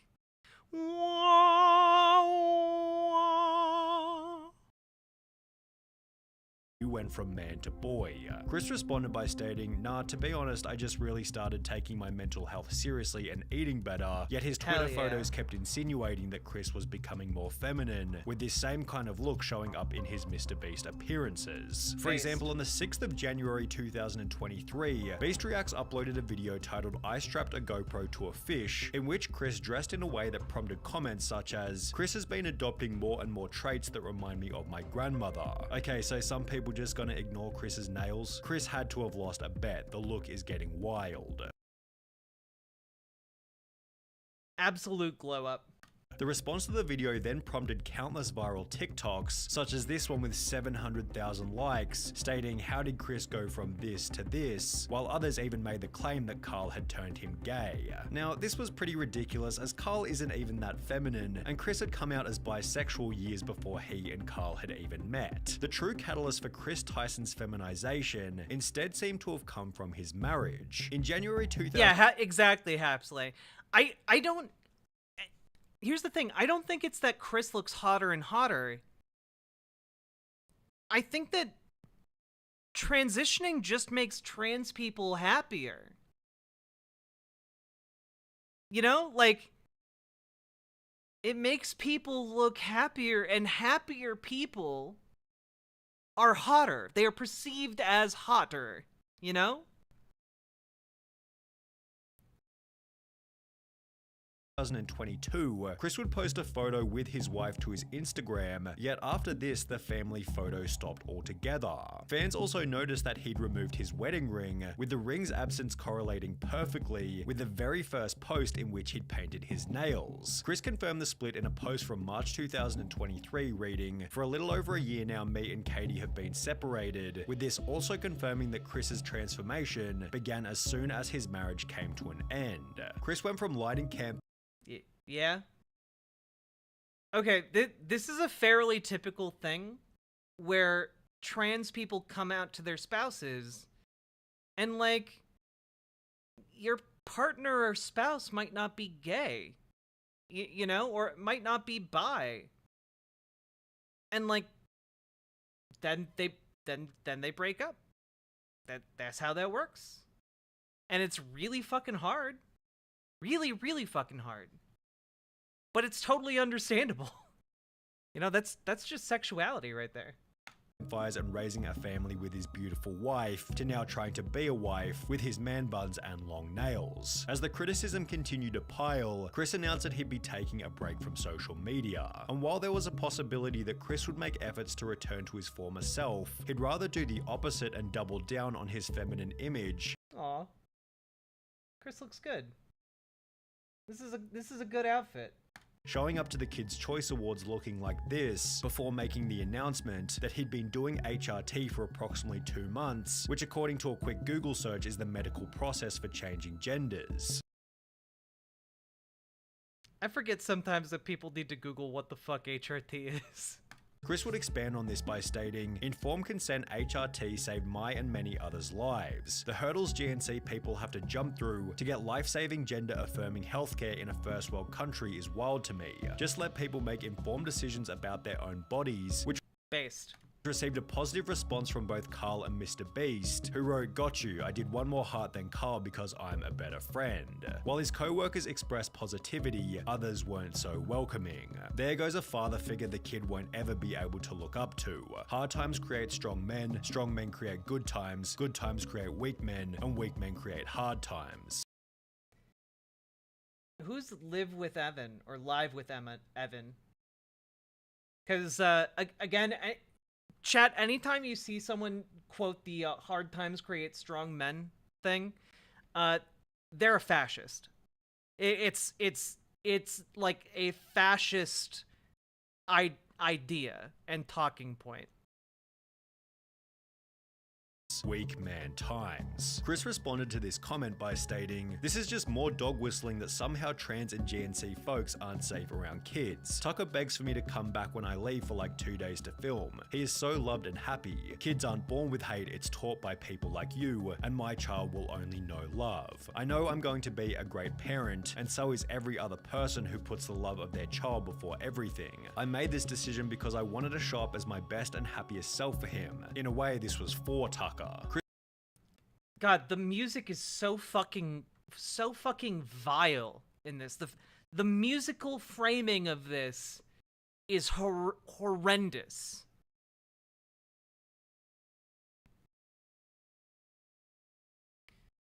They're just a rando on Twitter, basically.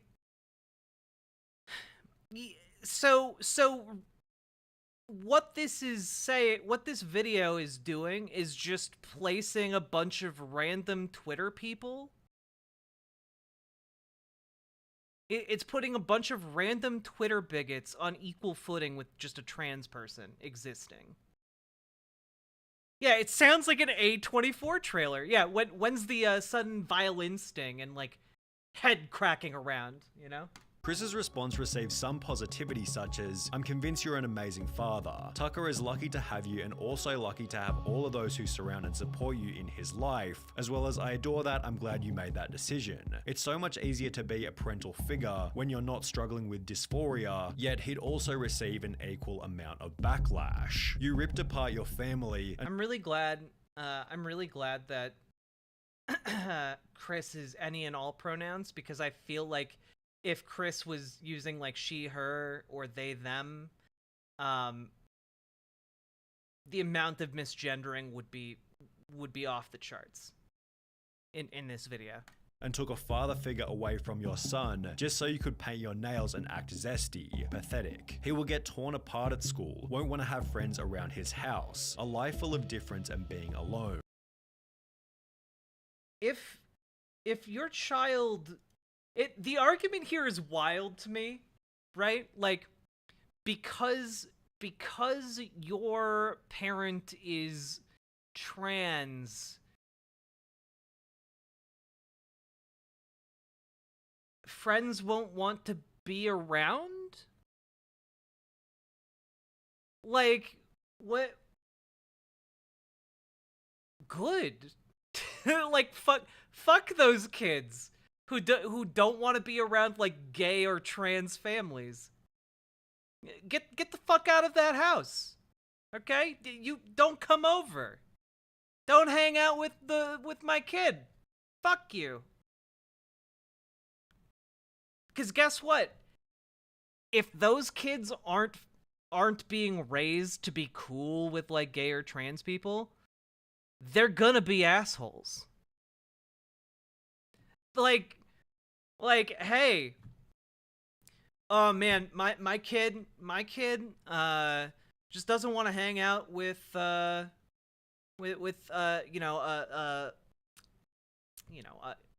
family that has a white mom and a black dad. You know, we don't approve of race mixing in this house, and neither do our kids. Well, then fuck you. You know, like. Okay, you don't approve of a race-mixed family? Then fuck you. Get the fuck out and get the fuck away from my kids. Yeah, the idea that you should kowtow to bigots because the children of bigots won't want to hang out with your kid is fucking insane.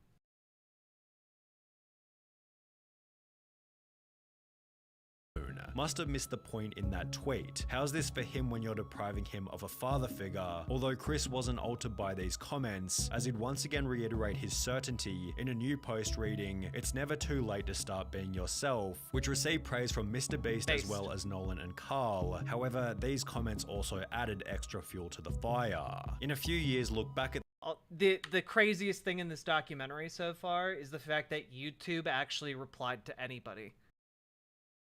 However, these comments also added extra fuel to the fire. In a few years, look back at this thread and remember they were never your friends. Only yes men cowards. Hope you come out of this safe. MrBeast responded to this with a simple opinion irrelevant ratio, to which the original commenter would state, I have 30 followers, so go ahead and ratio me. I'll still rest easy knowing that I'm not a coward who idly sits by watching my friend ruin his own life. Nah. Pretty cowardly. Pretty cowardly to advocate for conformity, just to make you more comfortable. In some ways, it was nice to see the boys standing up for Chris on Twitter. However, the situation has already begun to change the dynamic within the videos. For example, in a recent livestream titled Opening 1,000 Mystery Art Boxes, Chris would once again dress in quite a feminine way, and while everybody participated as usual, the energy and vibe didn't feel nearly as smooth as it normally does. It felt as though there was an unaddressed elephant in the room, and therefore everybody was in their head, as opposed to being in the present moment enjoying each other's company. Maybe everybody was simply too busy opening packages, but Chris did make these bizarre jokes about Jimmy being female, making him incredibly uncomfortable. Oh my god, Jimmy, look, they drew you. Jimmy, they drew you so well. It looks just like you. Oh, yes. Now, I will say this. When you transition, it does change. It does change, like, social dynamics. Like, that's just a fact. Like, when you transition, like, how you interact with your friends can change. Because frankly, we have, like, a way of categorizing people and how it is and is not okay to interact with others based on gender and assumptions, you know? And so them finally recognizing that their friend is trans puts them in a new situation that they aren't comfortable with yet. And not because they're uncomfortable with it because they're transphobic, but just because they need to kind of relearn what the dynamic is. And it could be that the dynamic is different. But that doesn't mean it's bad. That just means they suddenly know their friend better and they move on and evolve together.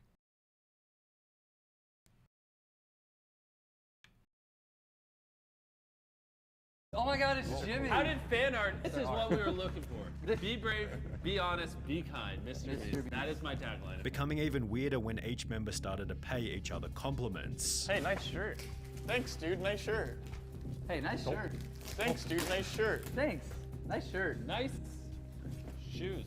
For the most part, the live stream was okay. The dynamic was fine until Mr. Beast was just socially awkward. And I think I don't know a whole lot about Mr. Beast, but I think Mr. Beast is just an incredibly awkward man.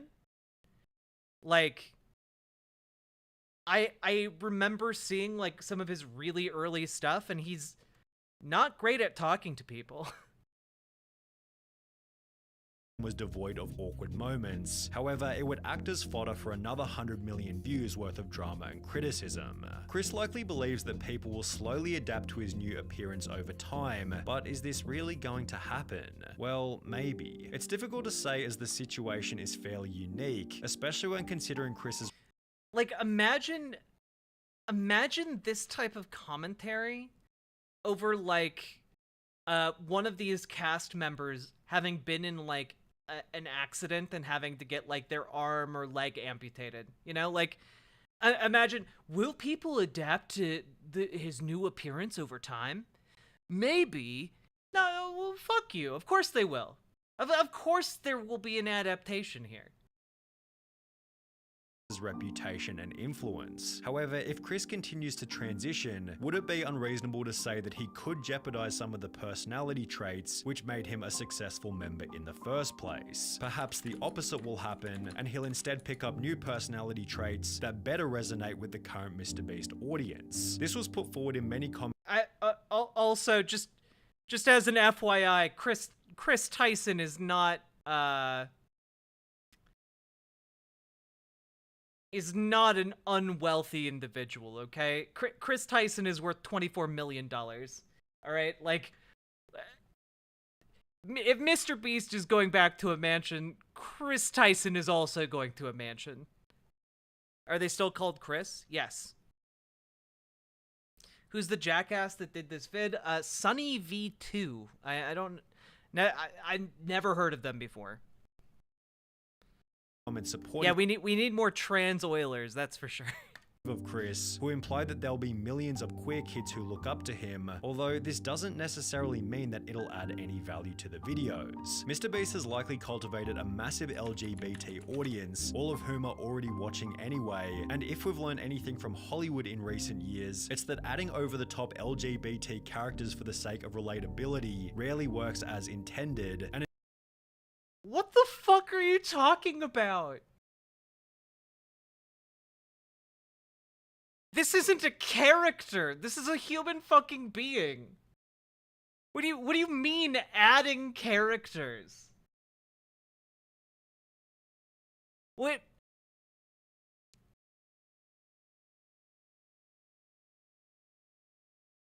What over-the-top LGBTQ characters are you even talking about having been added in Hollywood? What, was it the Buzz Lightyear, like, same-sex kiss? Was that the over-the-top LGBTQ inclusion? This bro, yeah, no, this bro literally thinks that real people are are like fucking actors who are playing roles. That Mr. Beast just, like, summoned his editor to become, like, a trans person to, you know, just for the sake of it.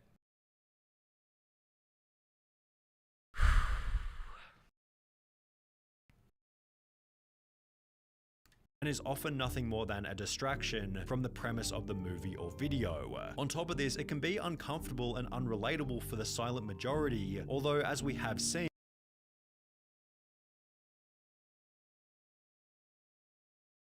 fuck 'em.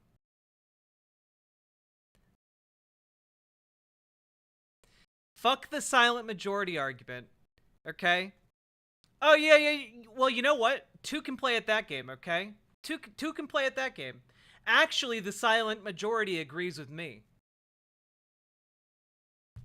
Actually, the silent majority agrees that trans people are cool and valid. Sorry. What silent majority? The polling, we have the polling on this. Most people support trans people. Yeah, what's your source on the silent majority?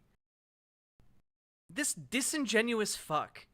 A situation like Chris's does have the potential to create an otherworldly amount of discussion, which could be seen as a benefit for the Mr. Beast brand. Drama is good for growth, 100%. That would be an easy way to up my views if I got it. The problem is this type of situation is probably the last thing that Mr. Beast wants to attract, as he's forced to agree with Chris's position, as he has no way of manipulating the situation without being. What do you mean? Agree with Chris's position? The disagreement would... Let me put it this way, okay? Mr. Beast could disagree with his employee's decision to transition, with his friend's decision to transition. Okay. If he vocalizes that, how does he vocalize it? The kindest way you can say that position is essentially boiled down to telling Chris that he has ruined his life irreparably. And that, well, actually, you are just mutilating yourself medically.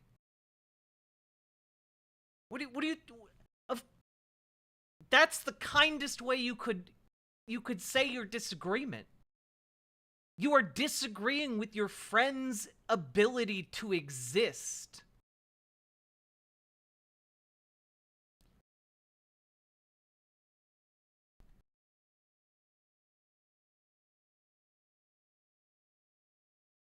Yeah, most people are okay with trans people. They just don't really understand it and are a bit crass / politically incorrect.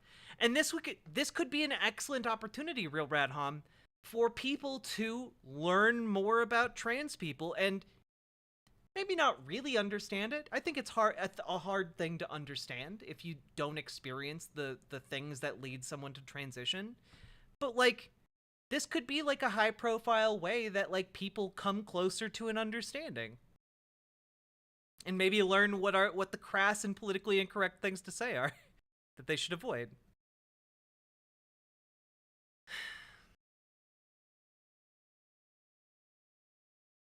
Painted as the bad guy. It's a lose-lose situation for Mr. Beast. I think Jimmy is in an inescapable situation. If he kicks out Chris, cancelled. If he don't, his channel will die for real. Okay. Yeah, you're okay. Let me put it this way. Let me put it this way, chat. I can't speak for Mr. Beast and his business decisions, but if I ever get to the point where I'm big enough, and I have to choose between, like, I don't know, satisfying the bigots in my audience versus like standing by the marginalized, I'm gonna stand by the marginalized. Mr. Beast is worth literally like what is Mr. Beast's net worth here? His net worth is $54 million. Oh, sorry. He has a net worth of $100 million.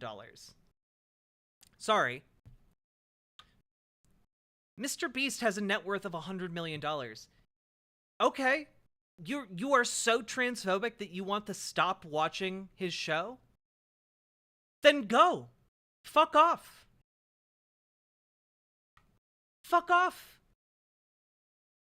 He doesn't need $100 million. People can live just fine on a fraction of $1 million.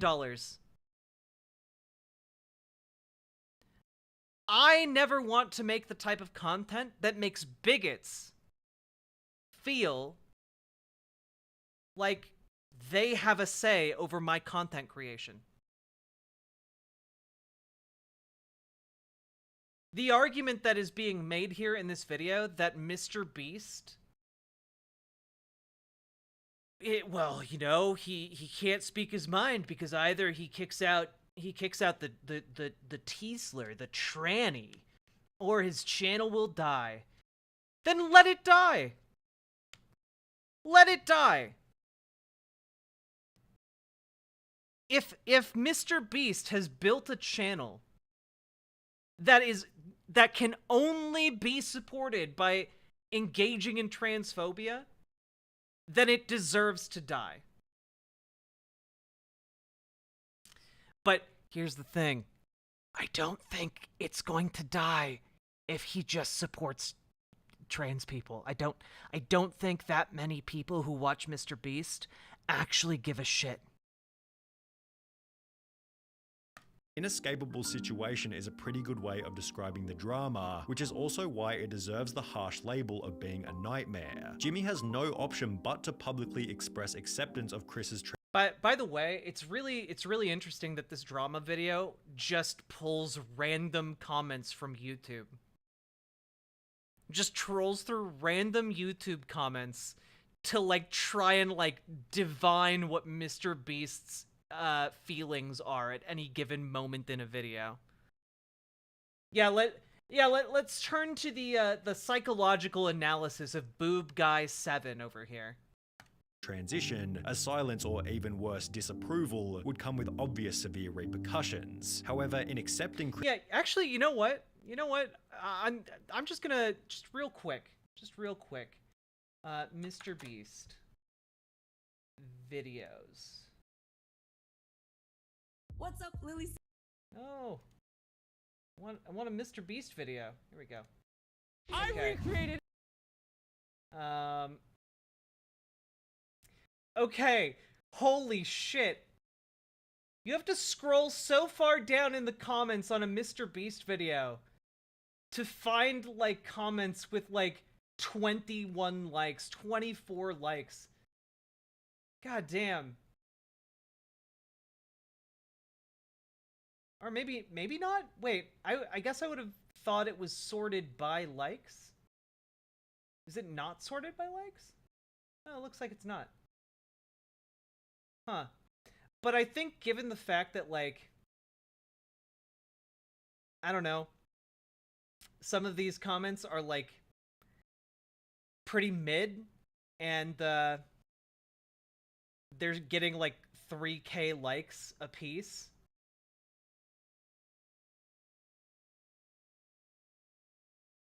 Yeah. The sets on this are incredible. Would love to know more about the team that designed and built them. 60,000 likes. Like, okay, we're going with, like, the 24 like comments. Okay. Okay. Catalina Gearbox, thank you for the $10 dono. Imagine just stopping to watch something because they didn't like how the editor lived their life. It's like saying you're gonna stop watching movies because of the guy that holds the boom mic. Yeah. Chris's transition, Jimmy implies that this will be the new normal within the content, thus annoying a different group of people, many of whom will never express their true feelings and may rather simply click on fewer Mr. Beast videos. Good. Fuck him.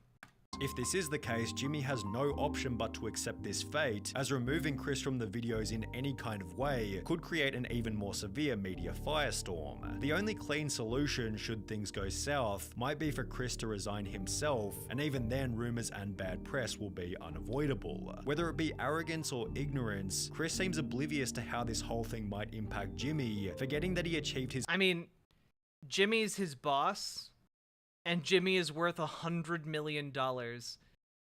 Jimmy could literally pay Chris to, like, leave the show with no negative press. Like, there are options here aside from, like, firing him. Or, like, you know, like, there are so many options that an immensely wealthy individual can pursue. Hey, Third Archon, thank you for jumping on over to riverboat.gg.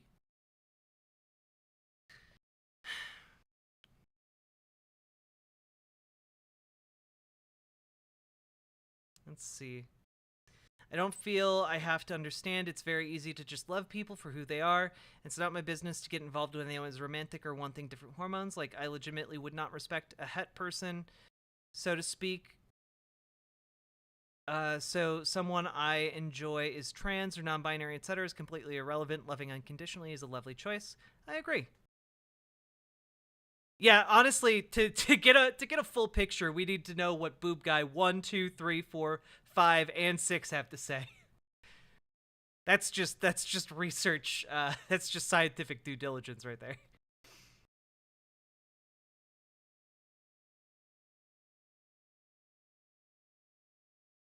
God.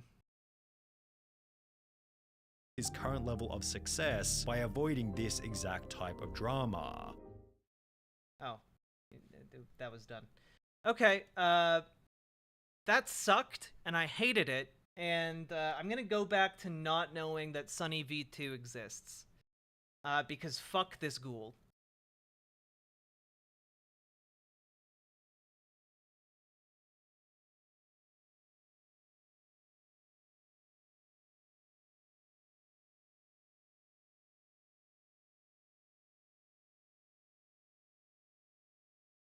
Just gonna look at the comments here.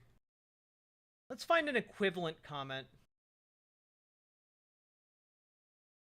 Let's find our Boob Guy 7.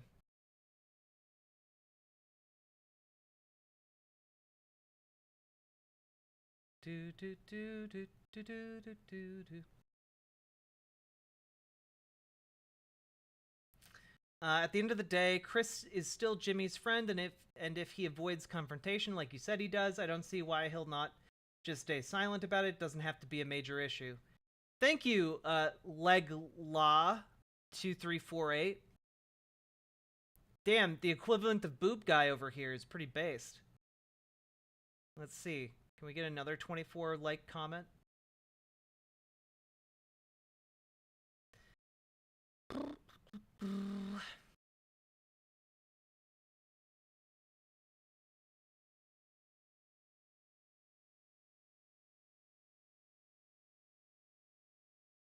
Oh my god. Although I'm disappointed this happened and this was a shocker. You're disappointed that someone came out as trans? Okay. But wait, there's more to the comment. I hope Chris is fine mentally and personally. He doesn't deserve the shit he's getting. I get that this is a hard pill to swallow, but I'd rather go against my political beliefs than let another one go. We lose too many people just because they receive so much backlash and hate. Hope you're okay, Chris, and happy. You know what? You know what? I'll take that. I'll take that. I'll take it. I think this person fundamentally does not approve of trans people, but will approve of Chris as a trans person.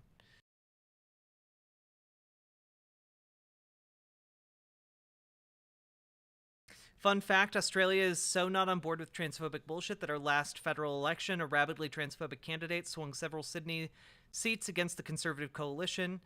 That shit cunt of an ass clown from the video does not represent us.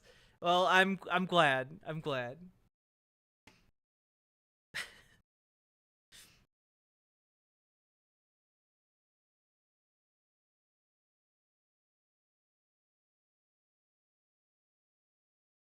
Disappointed is like the worst word to use, you know?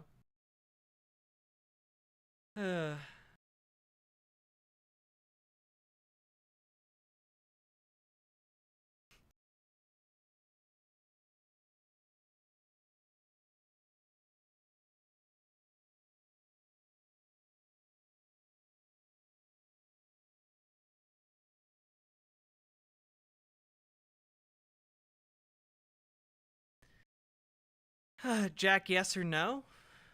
Yes or no to what? No context, just yes or no? Yes.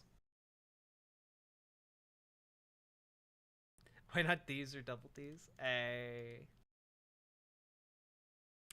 All right, we made it through, folks. And chat, I have now been streaming for 5 hours and 30 minutes. If you've been enjoying the stream, please hit the follow button or subscribe button if you're on YouTube. Hit the follow button if you're on Twitch. And also consider coming over to riverboat.gg. Okay? You just type that in your URL bar, your address bar of your browser. Come on over to riverboat.gg. You can join the chat here. And the support that you give me on riverboat.gg goes directly to me without any of it being cut out from YouTube or by YouTube or Twitch. And I get 100% of what you send me instead of the 50% I get on Twitch or the 70% I get on YouTube. Also, if you come over to riverboat.gg, there are no ads. You can get a link here. There we go. Minkuro, thank you for gifting a sub to Real Rad Hum. That's a real rad thing to do. If you don't follow Jack, I will poison your city's local water supply. No, stop. Gotta wait. Oh, weighted blankets are delightful. And remember, folks, I cannot survive without your assistance, and this show is made possible by viewers like you. Thank you so much, all of you, for being here. I'm still getting used to doing like the YouTube and the Twitch at the same time.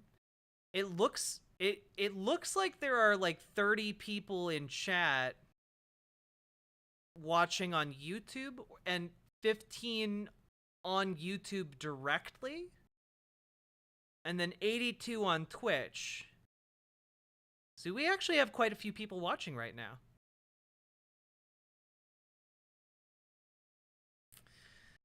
It's hard to aggregate the viewership numbers, but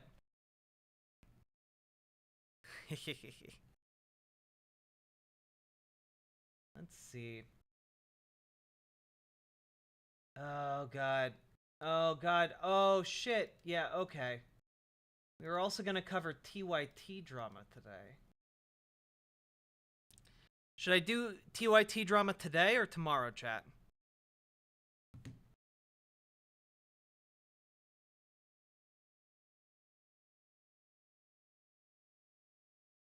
Do you have the jenk on the conservative thing? Because do it today. Stop, there's more to TYT? Yeah. Okay. Is there more? Yeah. Yeah. Okay. Here we go. So, I'm gonna drink some water first.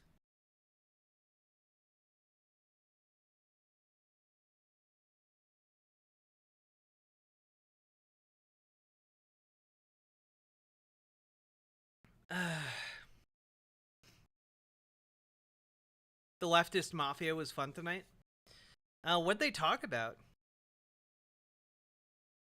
You can tell me later. All right. Let's acknowledge this first and foremost. All of this drama sucks. All of this... and actually, it's not really fair to call it drama because this actually affects the broader progressive messaging. You know, TYT is huge. It has a reach that is hard to overstate in the online media space. And so it's baffling to me. It's hurtful to me to see it going in a such a weird direction, and I do not understand why. So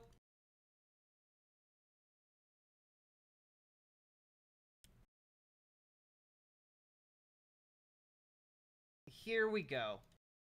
Former NCAA swimmer Riley Gaines says that she was assaulted on the campus of San Francisco State University, where she was invited by Turning Point USA and the Leadership Institute to speak about her views opposing transgender athletes in women's sports. Now, she was, again, a former NCAA swimmer. She competed against a transgender athlete by the name of Leah Thomas. And Gaines felt that the inclusion of Leah Thomas was unfair. Now, she tied 5th place, Gaines did, in the 2020. She wouldn't have even gotten 4th place. Or wait, she would have tied for 4th place? What a little baby. 2022 NCAA Swimming and Diving Championships. In March of 2022, Leah Thomas became the first openly transgender athlete to win an NCAA Division I national championship in any sport after winning the women's 500-yard freestyle with a time of 4 minutes, 33 seconds. Olympic silver medalist Emma Weyant was the second person to win at I think she was 1 second too late, I guess. I mean, these competitions are incredible. Like, these are incredibly fast swimmers, you get the point. But anyway, this has been a controversial issue to say the least. And so Gaines was invited by... Look, I don't know that we've gotten to like the part of the video that's bad yet. So far, this is just factual information. Turning Point USA, an organization that we have been very critical of on this show. So we see what's happening here. To go onto this campus, yes, I acknowledge it is a campus located in San Francisco, an incredibly left-wing part of the country, and this is provocative. I totally understand that. I mean, and her Twitter profile is also, I think, meant to be somewhat provocative. Well, here's the thing, guys. Turning Point USA deliberately goes to places like San Francisco to try and provoke media attention. It's a deliberate thing. It's practically part of their business model at this point. Mentions that she's a spokeswoman with Independent Women's Forum and that there are only 2 sexes. Now, Gaines... The Independent Women's Forum, as far as I understand it, is a transphobic organization dedicated to curtailing the rights of trans people. was in fact accosted by trans rights activists after giving her speech. And I want to be clear, there were trans rights activists or people who disagreed with her in the room as she was doing her talk, and they were incredibly respectful. Even though they engaged in protest as well, I think they did it right. But what you're about to see is what I think is incredibly counterproductive for anyone who actually gives a damn about transgender rights in this country. Let's watch.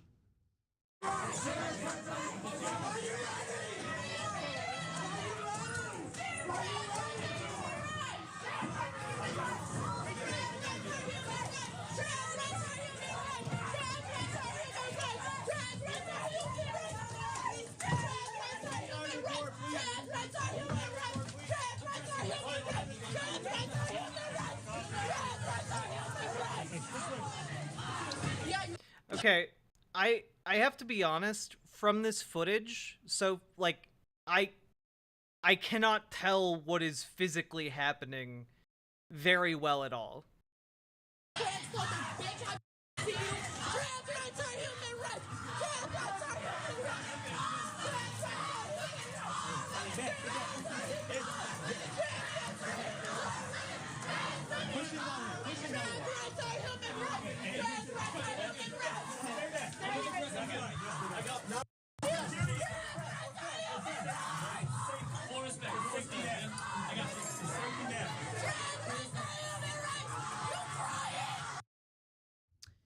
So after that, Gaines had to be escorted by campus police into a safe room where she remained barricaded for literally 3 hours. There's documentation proving that, which we'll get to in just a moment. In fact, she couldn't leave the room until members of the San Francisco Police Department showed up to escort her out of that barricaded room and to safety. She says that campus police did nothing to help her get out of the room that she was barricaded in, although in the video you can clearly see that they escorted her to that barricaded room as that mob of students were going after her. Now, documentation again does prove that she was barricaded for 3 hours. So Golden Gate Express tweeted out a thread, kind of documenting key moments of this whole incident. So Riley Gaines has been escorted out of the event into a side hallway in the HSS building. Students were following through Trans Women Are Women, or yeah, and then there's a timestamp, 8:31 p.m. is when that happened. The next tweet that's relevant at 11:21 p.m., SFPD announced that those who stay to protest are now unlawfully congregating and will be arrested if they refuse to disperse. And then finally, at 11:38 p.m., Riley Gaines left the campus. So clearly from 8:30 to 11:30, 3 hours, she was in fact barricaded in that room as people were outside saying some pretty terrible things. And it was threatening. If you're someone who's barricaded in a room and you know there's people outside who are screaming at you and they're that animated, it could be intimidating to say the least. I do want to also just go to one more video showing that some members of that group floated the possibility of Gaines paying a ransom if she wants to be let go. Let's watch. Tell her to pay us. Tell her to pay us and then she could go. $10 each. Oof. That's bad optics right there. It's clearly a joke, but it's not. It doesn't look good. Okay. This is exactly the kind of shit that they hope for when they go and do these things in highly antagonistic environments, It doesn't help your protest movement to suggest shaking down someone you're protesting. Because you might get paid for this, so we could get paid for it too. Now, it's worth noting that there were trans rights activists in the room as she was giving her talk, and I want to show you what I think a productive protest looks like. Let's watch. You go, they honor you, they name their Woman of the Year. And so I went to this convention, it was in January, it was in San Antonio. And so I go to the convention, obviously not in support because the award was immediately meaningless. So they're holding up signs the whole time showing their support for the transgender community. There was also a Q&A portion where there was disagreement. They exchanged their comments, their disagreement with one another. I think that's productive. So they feels like they're just using this for bad optics. Yeah, no, conservatives do this all the time. They were able to leverage this like just a handful of years ago into a narrative of like college campuses are shutting down free speech, the free speech of conservatives, because they were able to like get footage of like aggressive protesters trying to like hit or like scream at like people like Milo Yiannopoulos. Milo Yiannopoulos got famous in the first place for basically going around to college campuses and like saying horrible shit about trans people until folks freaked out at him, you know?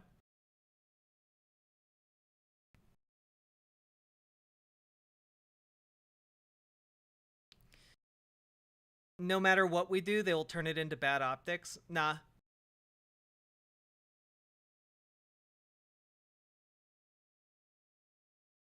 Well, Mikuro, I don't know either. I was just curious because I saw other people posting like a screenshot, and it seems so far that the thrust of like some of the criticism here is about this Chiron saying NCAA swimmer claims trans rights activists assaulted her. And the reason people are upset about this Chiron is because trans rights activists, or TRA, is a dog whistle for the gender critical movement, for the TERF movement. Yeah. I don't know if this is intentional though. I gotta be 100% honest. Productive, but what happened outside of that room, what happened for the 3 hours following her talk, not productive. I don't understand how anyone would think that this is going to win over hearts and minds in any way. Okay, so I know exactly where it went wrong, in my opinion. And so this is broken down in my opinion, to two very distinct protests. Now, it wasn't in real life. It moved fluidly, and it was, generally speaking, the same people. But let me tell you what I think went right and wrong. First of all, Riley Gaines, she's conservative, so I probably don't agree with a lot of her opinions, but I don't care if I agree or disagree with her opinions. Should she be allowed to speak? Of course, right? So the protest in the beginning was perfectly great. So they entered the room along with supporters. They stood in line, got their place. Nothing wrong with that. They asked her good questions. Nothing wrong with that. They weren't supposed to make signs. They took flyers from TPUSA and made them into signs. Nothing wrong with that. The people outside are chanting trans rights are human rights. Nothing wrong with that. You go, you protest, you chant, everything's good, right? So this thing was almost a picture of like a pretty good exchange on a college campus in America, okay? But when she's leaving, you gotta let her go. You can't get in her way. No, guys, that's terrible, okay? So let's talk it through. So number one, she says she was hit. I don't know. I didn't see it in any of the videos, but could she have been brushed, or hit, or so? I don't know. It's certainly. Okay. So if there's no evidence from any of the videos, and tons of people had cameras, there's no evidence that she was assaulted. I tried to find video of her being assaulted. I could not find it. Certainly possible, given the mayhem that was happening there. But there's one thing we do know that is clear. The cops thought it was not safe for her physically to leave that room for 3 hours. That's not good, okay? And so, guys, chanting is one thing. It's not just like neutral. It's good. Chanting is good. Protest is good, right? But when somebody feels physically unsafe and you won't let her out, then you've lost the moral high ground. What'd you do that for, right? Think about it this way, guys. Shoe on the other foot. Imagine it's like right-wing protesters and they're chanting crazy stuff about trans people, and the person in there is a left-wing speaker as trans speaker, right? And she's scared for her life in there, and the right-wingers are chanting, and the cops say to the trans activist, it's not safe to go outside, we're worried that they're gonna harm you, right? Now, what would our community, the left... Look, I gotta say, I'm fairly in agreement here with Jenk. Like, I think that I think the protest afterward was fine as well. I think the protest after her talk, perfectly fine. I didn't see anyone assault her. If someone did, obviously, I'm not okay with that. I think that they probably should have, you know, opened up an avenue for her to leave, rather than force her to barricade herself in a room. And like that's, to me, the barricading part was where this went wrong. But like people being outside and like her having to go through a crowd, that's part of the deal here, you know.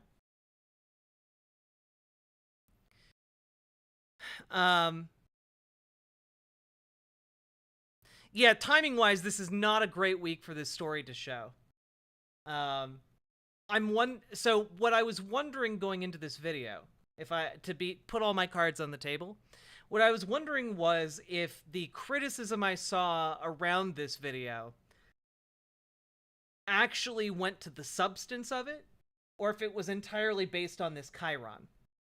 So far, it seems to mostly be on the Chiron. Say. I mean, you know. You know what we would say. Yeah. We would say those right-wingers are monsters. Let her out, right? So don't be hypocritical. Please, I'm begging you. I know it's so hard. We get into into individual camps, and no, everything on the left has to be right. Nope, everything on the right has to be right? No, that protest got out of hand the minute it felt that it became physically unsafe, right? Do not lose the moral high ground. You had everything right until then. Please. The thing that's frustrating about these situations is that these exchanges, you know, if it's done appropriately without... I gotta be honest with you. I'm also with you, Lady Ringclad. I do not give a shit that she had to hide in a room. Okay? What I do give a shit about is her ability to weaponize, and the right's ability to weaponize the optics of her being forced to be in a room. That's what I care about, right? Like, I care that this fuels the fires around like her narrative. I care that this fuels her story. She now gets to do a media tour about how she was assaulted and barricaded in the room, and like they tried to shake her down for money. Like, that's I care that she now is able to do that, whereas before she wouldn't have been able to do that, you know? Good night, Polly has his cracker. Devolving into violence or intimidation, it could be productive. It could be persuasive. That's the way that you actually make progress. And I think the biggest mistake that trans rights activists make is just assuming that everyone already knows everything they need to know about transgender people and how they need to have their rights protected. I don't know if, again, there is a lot of transgender rights activists being, that term being thrown around here. Ah, boy. But you gotta understand. They weaponize all optics against us, positive or negative. Well, yeah, of course they do. But I think that this story, I think if you take the, got barricaded in a room for several hours out of this story, she doesn't get to do a media tour about it, you know? And that's the thing. That's all I'm trying to say. I think it would have had a better outcome had she not been barricaded in the room for 3 hours. Understand that for a lot of Americans, these are all new concepts. And so people, it takes time for them to learn these new things, to be accepting of new things. And I think this knee-jerk reaction of, oh, you're just a transphobe, you're a terrible person, I'm exhausted, it is not my job to educate you. Okay, well, understand that if that's your mindset, then you're never gonna win. You're just not. And if you think— Okay, yeah, I don't think that the transgender rights activists is being used in a way that is analogous to the gender critical or TERF wave of phrasing these things. Also, I need to back this up a little bit. That the conclusion I've come to is that in this segment, it is not being used. I think it's being used in the more colloquial sense and not in the TERF sense.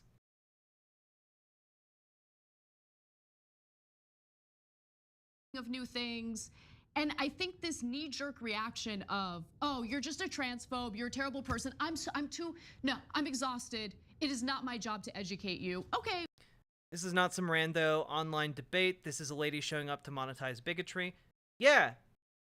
And my point is just that by her having to go lock herself in a room, it more effectively monetizes her bigotry. That's all I'm trying to say. Well, understand that if that's your mindset, then you're never gonna win. You're just not. And if you think that you're gonna win by intimidating and bullying people, that's also not gonna work. That actually turns a lot of people off. Yeah, if you're an activist or you're in this sphere in any way, and you say, well, it's not my job to educate you. Well, no, okay, it's not. But then you gotta go home, because then you're not in this conversation, right? So like here, I'll use my example. When Muslims were attacked, and pre-Trump too, remember the Republicans had these giant hearings. Keith Ellison went and spoke eloquently as only, back then, I think the only Muslim American, I forget if Andre Carson was in already. And well, the Third Archon, this is why you have protest organizers, to help like organize protests, you know? To help make sure protesters are on the same page. You know, like this is why you need organized protest and not just like randos showing up.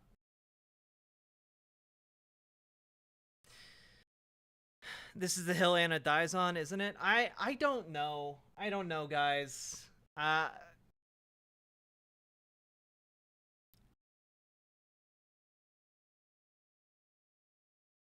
They were saying that, look, basically we were dangerous and we should be kicked out of the country.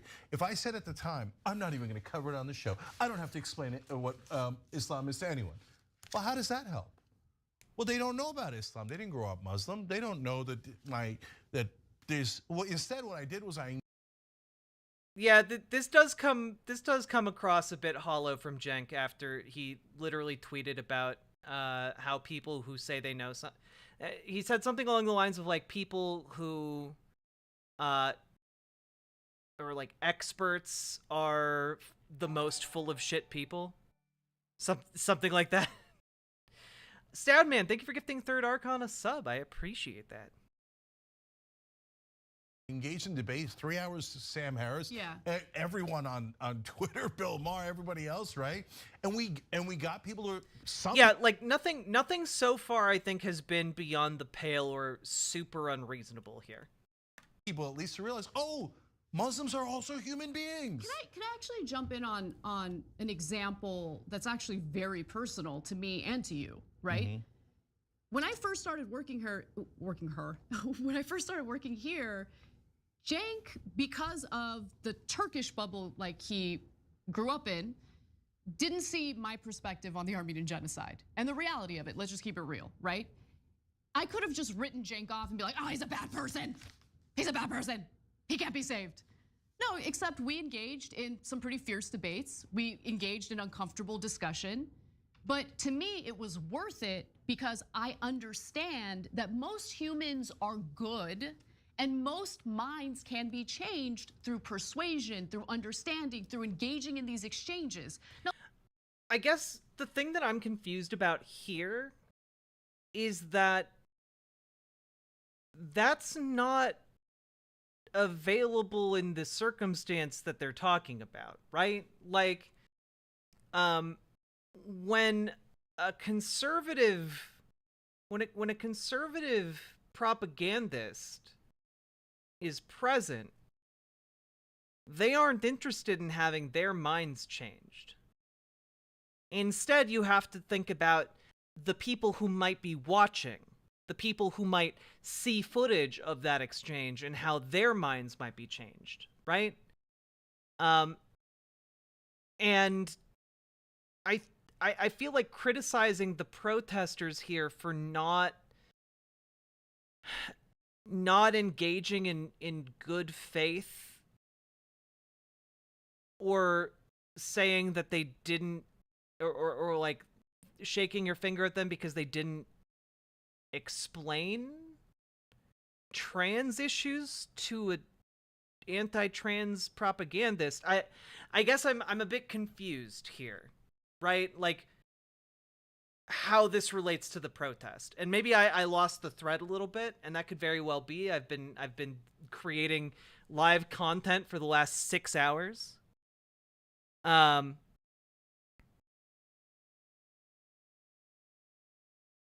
So maybe that's on me. All I'm saying is I'm not entirely sure how this exactly relates to the protest against Riley Gaines.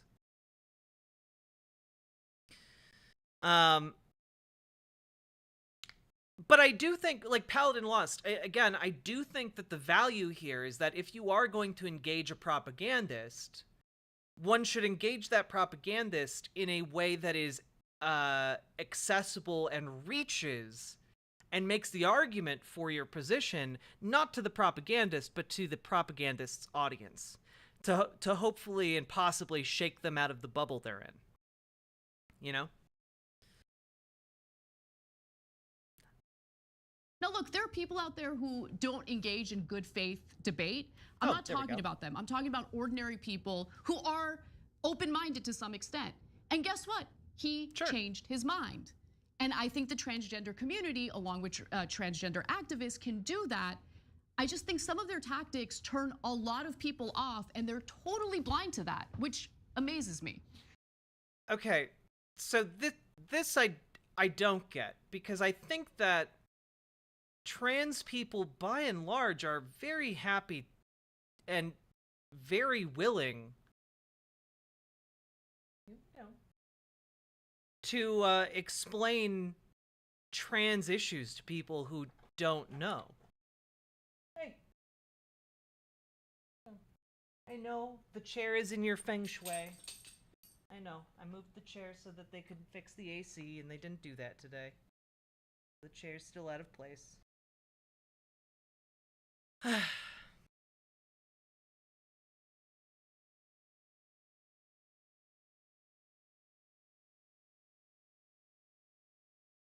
Okay, lay down. Lay down. So, here's the thing, right? I don't understand the talking about this in a very broad, generalized way, because my experience as a trans person who does this for a living is that most of the trans people I see are very willing to engage and tell people about trans issues. Mostly, though, the reason trans activists, you know, or activists for who are in support of trans rights decide not to engage is because they perceive people as folks who are not engaging honestly, you know? Like, for example, if somebody's engaging with me on Twitter and just calling me a man and, like, telling me I have big hands and an Adam's apple, like, it's not really worth my time to engage with them as if they're an honest actor. And it could be that there are an awful lot more honest actors out there who would like to know more and are just, you know, just waiting to be engaged in, like, honest and good faith debate and discussion. But I think generally the reason trans people tend to be more defensive is because we're being attacked all the time. Like, all of us in our personal and online lives. And that makes it very hard to discern who is who can be reached and who can't be, you know? So I think the generalization here, if we are to attribute a grain of truth to it, is a result of the massive, nonstop, and ongoing attacks against trans people. And it is fucking scary, you know? Like, it seems like every week there's another state I can't go to, you know? I can't exist in. But despite the scariness, we have to be brave. Exactly, with Otro. Exactly. You have to be brave. The words "just curious" tend to be an instant alarm to disengage for most trans people, I think, especially online. Yeah. So I think a lot of trans people are just not in a place where they are able to engage like that. Now, I do think that, like, hey, more trans people being able to engage like that would be good. Where can you not travel to? Florida, Missouri, Tennessee. That's 3 right there. And more states attempting to pass legislation every day.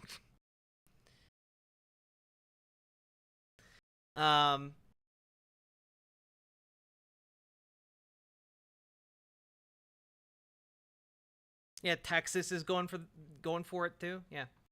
So anyway, I guess I'm just like,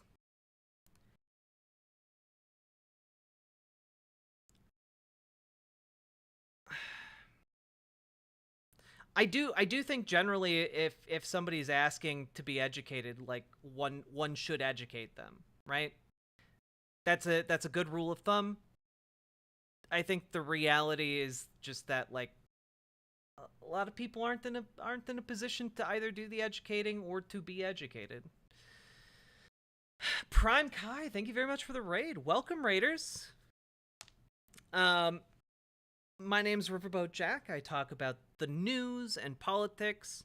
Hello, Peach Walker. How you doing? Oof, good stretch. Hope you had a good stream, Prime. I have to leave, but I followed. Well, I appreciate it.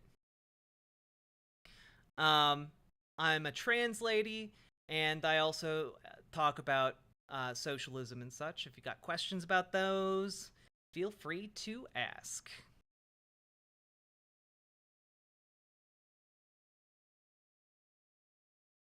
Randy Cheeseburg, thank you for the follow.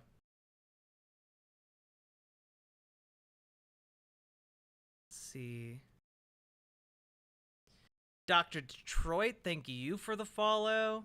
Howdy, folks. How we all doing? Come to site chat or you're stinky. Yeah, if you guys want to be involved in the chat on screen here, you can head on over to riverboat.gg. We just launched a new site a couple weeks ago. Come on over. The chatting's fine. We got emotes. We got ad-free. We got a lot of stuff over there. Come on over. Welcome back to chat, 10-letter name.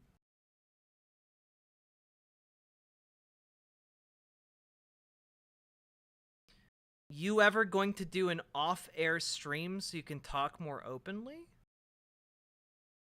What? Do you think I'm censoring myself right now? 'Cause I'm not. I'm just sleepy. Let's see.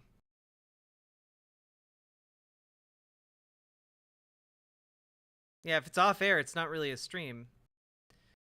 What would I be streaming on if not YouTube and Twitch?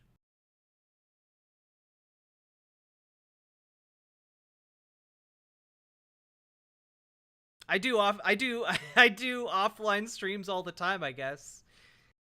With friends, with my family. Um,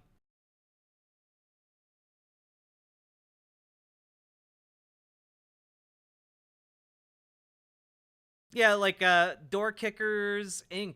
Missouri just today passed legislation effectively barring gender-affirming care for trans kids, and also adding a number of hurdles for trans adults to get gender-affirming care in the state. If I lived there, I would not be able to get gender-affirming care once it goes into effect. So, yeah, not being able to get the medication I need in order to live in that state kind of puts a damper on, going to that state. Yeah, also the threat of a felony for using the wrong bathroom puts a damper on going to that state as well.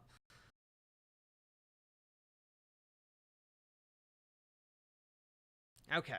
Anyway, let's continue here. Right? And guys, if you just don't lose the moral high ground. It doesn't help your cause at all. And if you say, I don't have to help my cause, people should already be on my side. You're not, okay, but they're not. So we got to help to make sure we win elections so they don't pass all these terrible bills against trans people. Okay, but also the vast majority of people are in favor of trans rights. Like 60% of Americans are in favor of like transgender people having civil rights. Like that's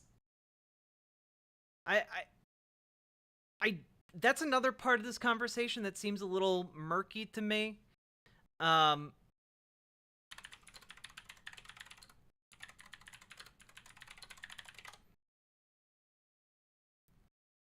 see. Yeah. Let's see. Yeah, 64% of Americans strongly favor or favor trans rights and protections for discrimination, or protections against discrimination for trans people. So that seems kind of like a pretty favorable number. And then 25% neither favor nor oppose. So like, I don't know. I think I can reach the 25%. I just don't think it's really worth my time to try and reach the people who strongly oppose and oppose. But that's kind of what confuses me about this conversation, because the conversation here kind of frames it like most people aren't in favor of trans rights. Or that it's a 50-50 issue. And it's not a 50-50 issue. It's a 64% to 10% issue.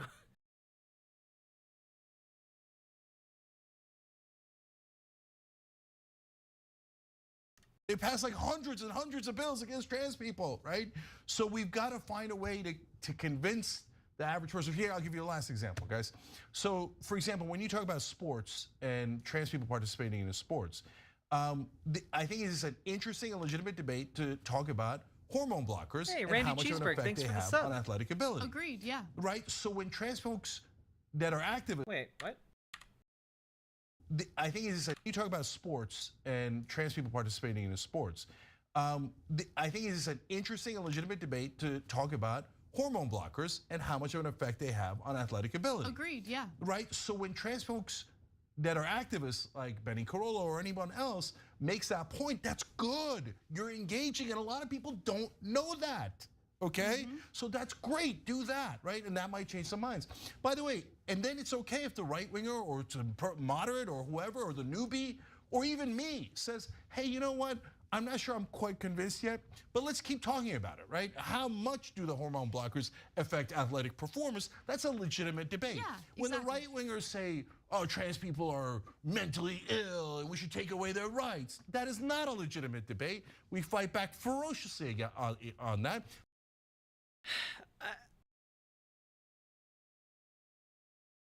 Okay. So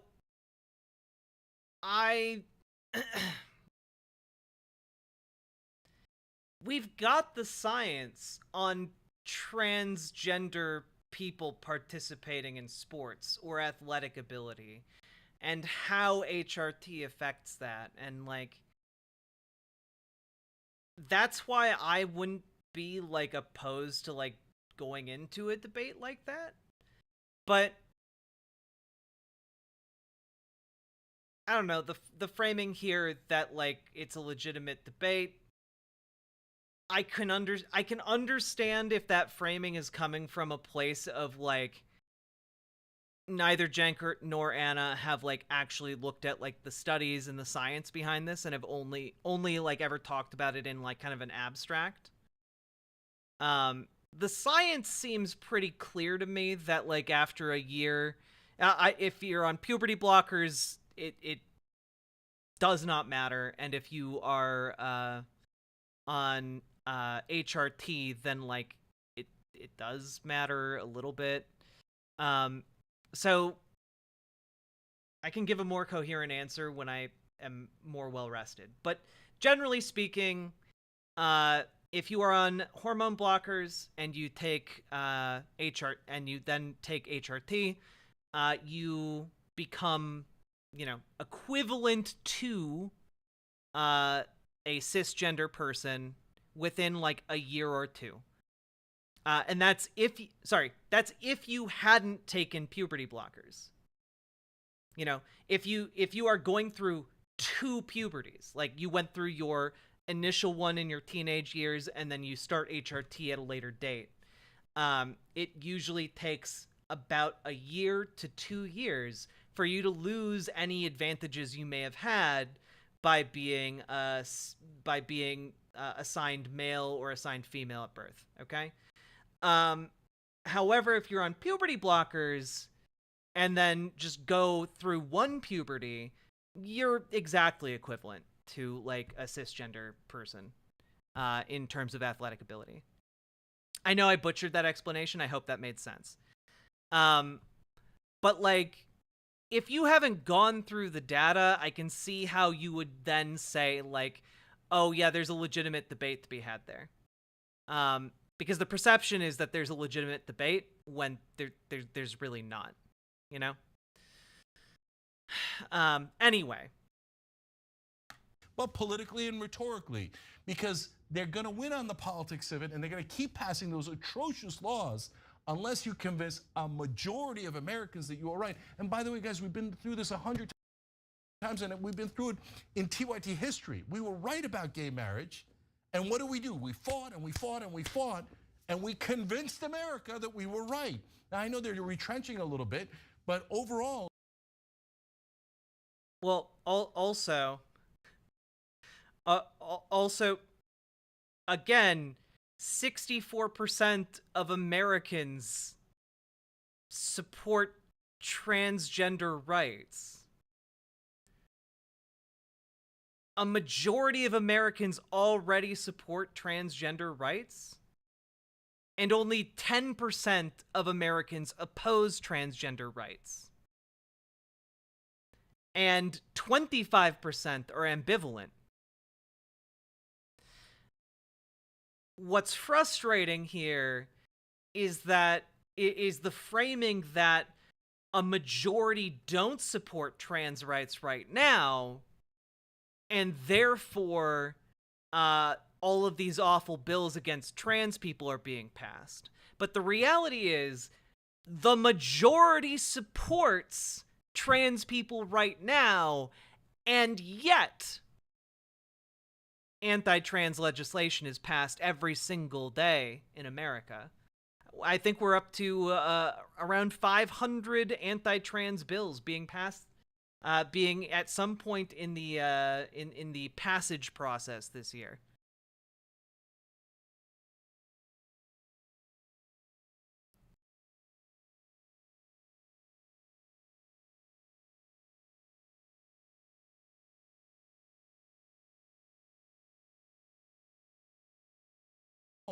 If you do it the right way, you can win, and we have won. Yep. And we're going to win on this too, but not if you go over the line. Then the right wing will have cause to be extreme in the opposite direction. Final thing I'll say. To be extreme in the opposite direction. they're already being extreme in the opposite direction. Like, I can't exist in Missouri because I have depression. I have diagnosed depression, which means I cannot legally be given HRT in Missouri. They are already escalating without any of the pretext that Cenk is saying. They are defunding entire states worth of libraries just to get revenge on libraries having the audacity to have books that have gay and trans people in them. So I do not understand this. And unless what other escalation can there be short of like brown shirts coming out and like roaming the neighborhood to like check people's genitals for transgenderism or something? Like what is the escalation from here when like I'm looking at the map of the United States and slowly Xing out states where I can or cannot exist within? Medium Juicer, it happened today. The Attorney General of Missouri imposed an emergency order on the entire state, blocking gender-affirming care for all trans youth, categorically, and for any transgender adult, you are only allowed to transition medically via surgery or hormones if you have 3 years of documented gender dysphoria, plus 18 months on therapy with a therapist registered to the state. And if you are not diagnosed with autism or depression, and you have to pay out of pocket because those autism screenings are not covered by insurance. So you have to pay around anywhere from $2,000 to $5,000 out of pocket to be screened for autism. And if you do have autism, you will not be allowed under any circumstance to transition in the state of Missouri. And that goes into effect, by the way, on April 27th. So in less than 2 weeks. That happened today. Tennessee has passed a law banning drag. And the definition of what drag is left so vague as to encompass every transgender person. Meaning that if you are trans in Tennessee and a police officer is looking for a reason to arrest you, they can just arrest you.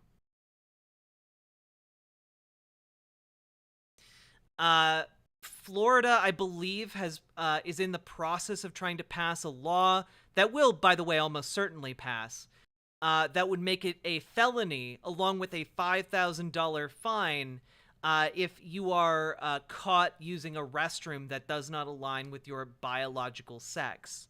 So, yeah, like, no, these are just places that are categorically not safe for me to exist in as a trans person, you know? Like, and it's not stopping there. Texas is in the process of passing legislation against trans people. Georgia's in the process of passing legislation against trans people. Arkansas, Kansas, Montana. It's fucked. It's fucked.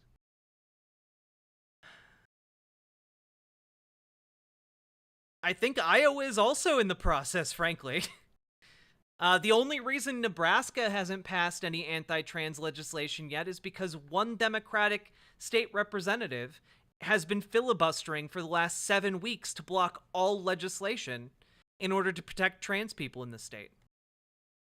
Oh yeah, also, if in Florida you get arrested for using the wrong bathroom, it also gets you added to the sex offender registry.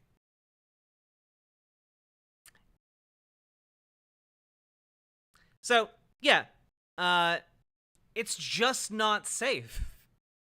And like every day, I wake up and I look at my phone and more places become unsafe for people like me to exist in. My body.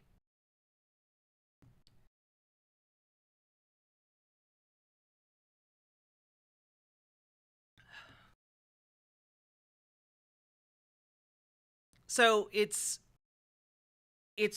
like so again, I have to ask, like, how much farther can they go if that's where they're already at? If they are effectively making it illegal to exist as a trans person in their state already, how much further are they going to go? How much further is Jenks suggesting they're going to go?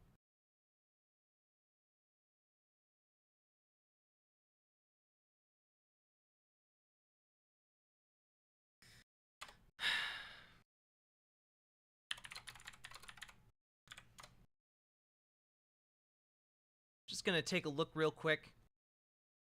Ah, yes. In 2023 so far, there have been 494 anti-trans bills in 47 states.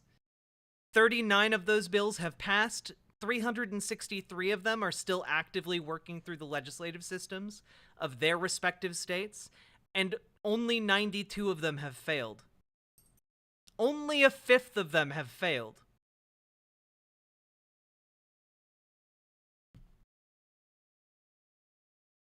Like, oh, okay, are they gonna pass 1,000 anti-trans bills? Go for it. It's a losing issue for Republicans. It's a losing issue for the GOP. They are welcome to continue passing these bills because it fucks them. Absolutely and completely. Natalie Marie, good question in chat. What about the cut that White Nervosa gets? White Nervosa doesn't actually get a cut from any of the money that goes through the White Forest website. They get a cut if I subscribe to their Patreon. So all of the money goes to me. None of it actually goes to White Nervosa unless I direct it via Patreon towards them. So, to answer your question. Which I fully intend to do so once I'm in a stable economic position.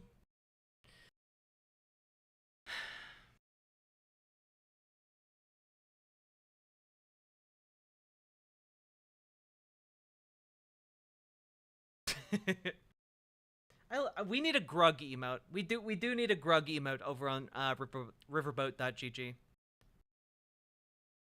Didn't Florida pass the bill that allowed a parent to kidnap the child if the other parent is transgender? Yes. I think Florida also passed a bill that allows the state to take a child into custody if that child is receiving gender-affirming care from their parents. So, if the parents are supportive of a child receiving gender-affirming care, the state can just take that child. It's fucked. It's absolutely fucked. It's vile.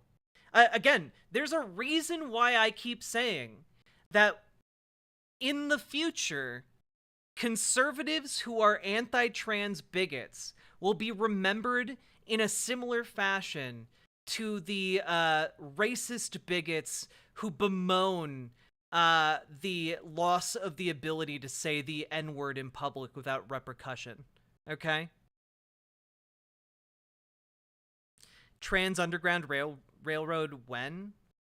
Well, I have an escape plan to get to Canada, so I don't know.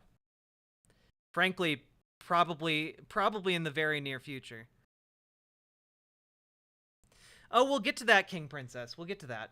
I've just been very slow about getting through this segment because I want to make sure I cover all the bases. And I do think they're bringing up some interesting points in conversation here. It's just, I think they're wrong on some of them, or coming at some of these positions from a wrong framing, I should say. Say about this is we need to foster an environment that allows curious people to ask questions without fear of being labeled all sorts of atrocious things. Some people are genuinely curious. Some people don't know all the answers and want to ask questions. Simply asking the questions doesn't automatically make them bad faith actors who are just trying to trash the transgender community. I think when it comes to youth gender medicine, when it comes to transgender athletes, there are areas that I think are deserving of some debate among good faith actors, and we need to be open to those conversations and open to those debates. Sure, but a lot of those debates are had in like academia. And I will say that, yeah, it's good to foster environments where people can ask good faith questions. I try and do that with my show. I like to make sure that you guys know you can ask me questions about transgender issues or transgender people or transgender existence, you know? I like to let you guys know that because I know that there can be kind of a stigma about asking questions. And I want you guys to know that I am able and willing to have those discussions. But also, like, if you're just like a trans person on Twitter, like, I'm sorry, guys. Like, and I know that this is just a small fraction of whatever hatred, you know, Jen and Anna get on Twitter, right? Like, I'm sure they get so much more shit than I do. But, like, every time I commented in good faith to have a good faith discussion on their posts on Twitter, I would get, like, a couple hundred people in my mentions all just saying bigoted, vile shit to me. And when you are going from, like, relatively normal amounts of Twitter interaction to hundreds of people being horrible towards you, it can make it really hard to have good faith conversations on social media. In fact, I would argue that Twitter is really not the space to be looking for those interactions at all. Was this recently? Yeah. Anna's been talking about has been getting into some kerfuffles recently with the trans community, and I also commented on one of Jenk's posts the other day.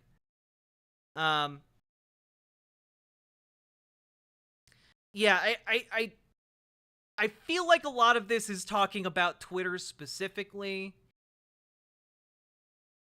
and I'm not entirely sure how we got to this tangent in particular from talking about protesting a transphobic bigot who is absolutely not just asking questions. I make my first appointment to see an endocrinologist tomorrow. Congratulations, Catalina Gearbox. And thank you for the $5 dono. I very, very, very much appreciate it. If we devolve into acts of violence or preventing people from being able to exercise their right in speaking, I think that it's only going to do more harm than good. Thanks for watching The Young Turks.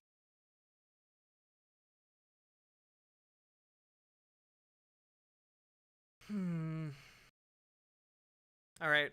I'm gonna gloss over that last comment because I really just want to move on to different content. Oh God. Okay. So the United States.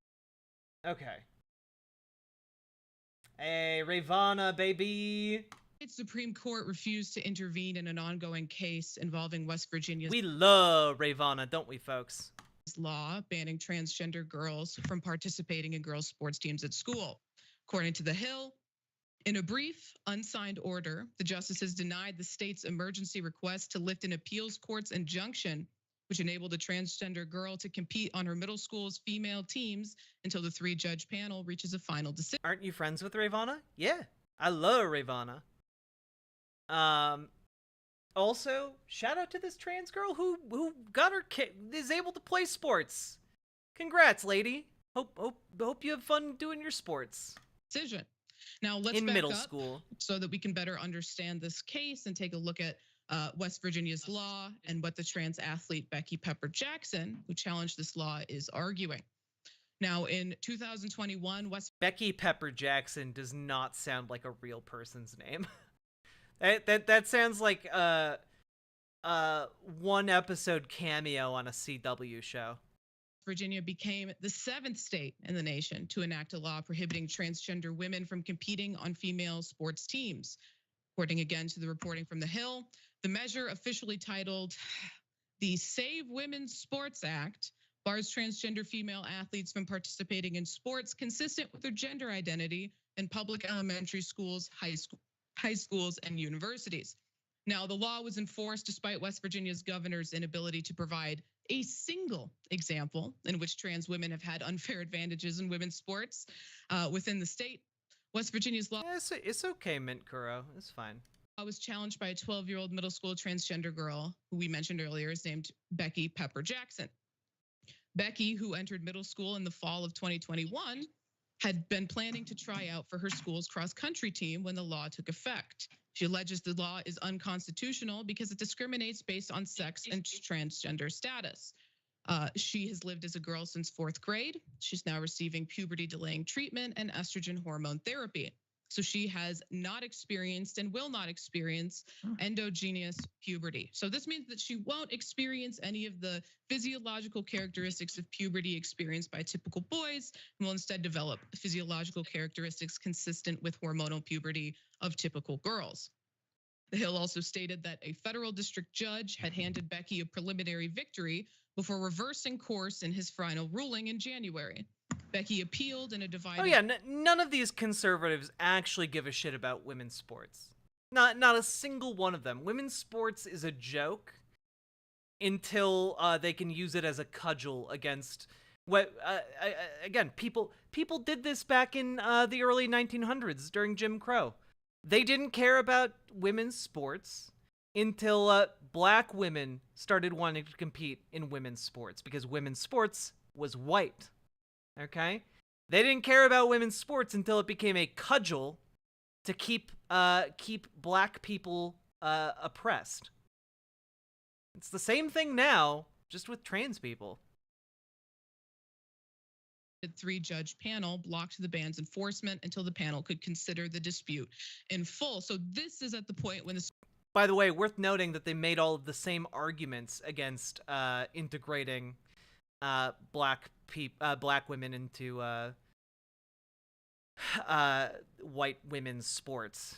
They said black women would have an athletic advantage because they were more animalistic, more mannish than the fragile white women.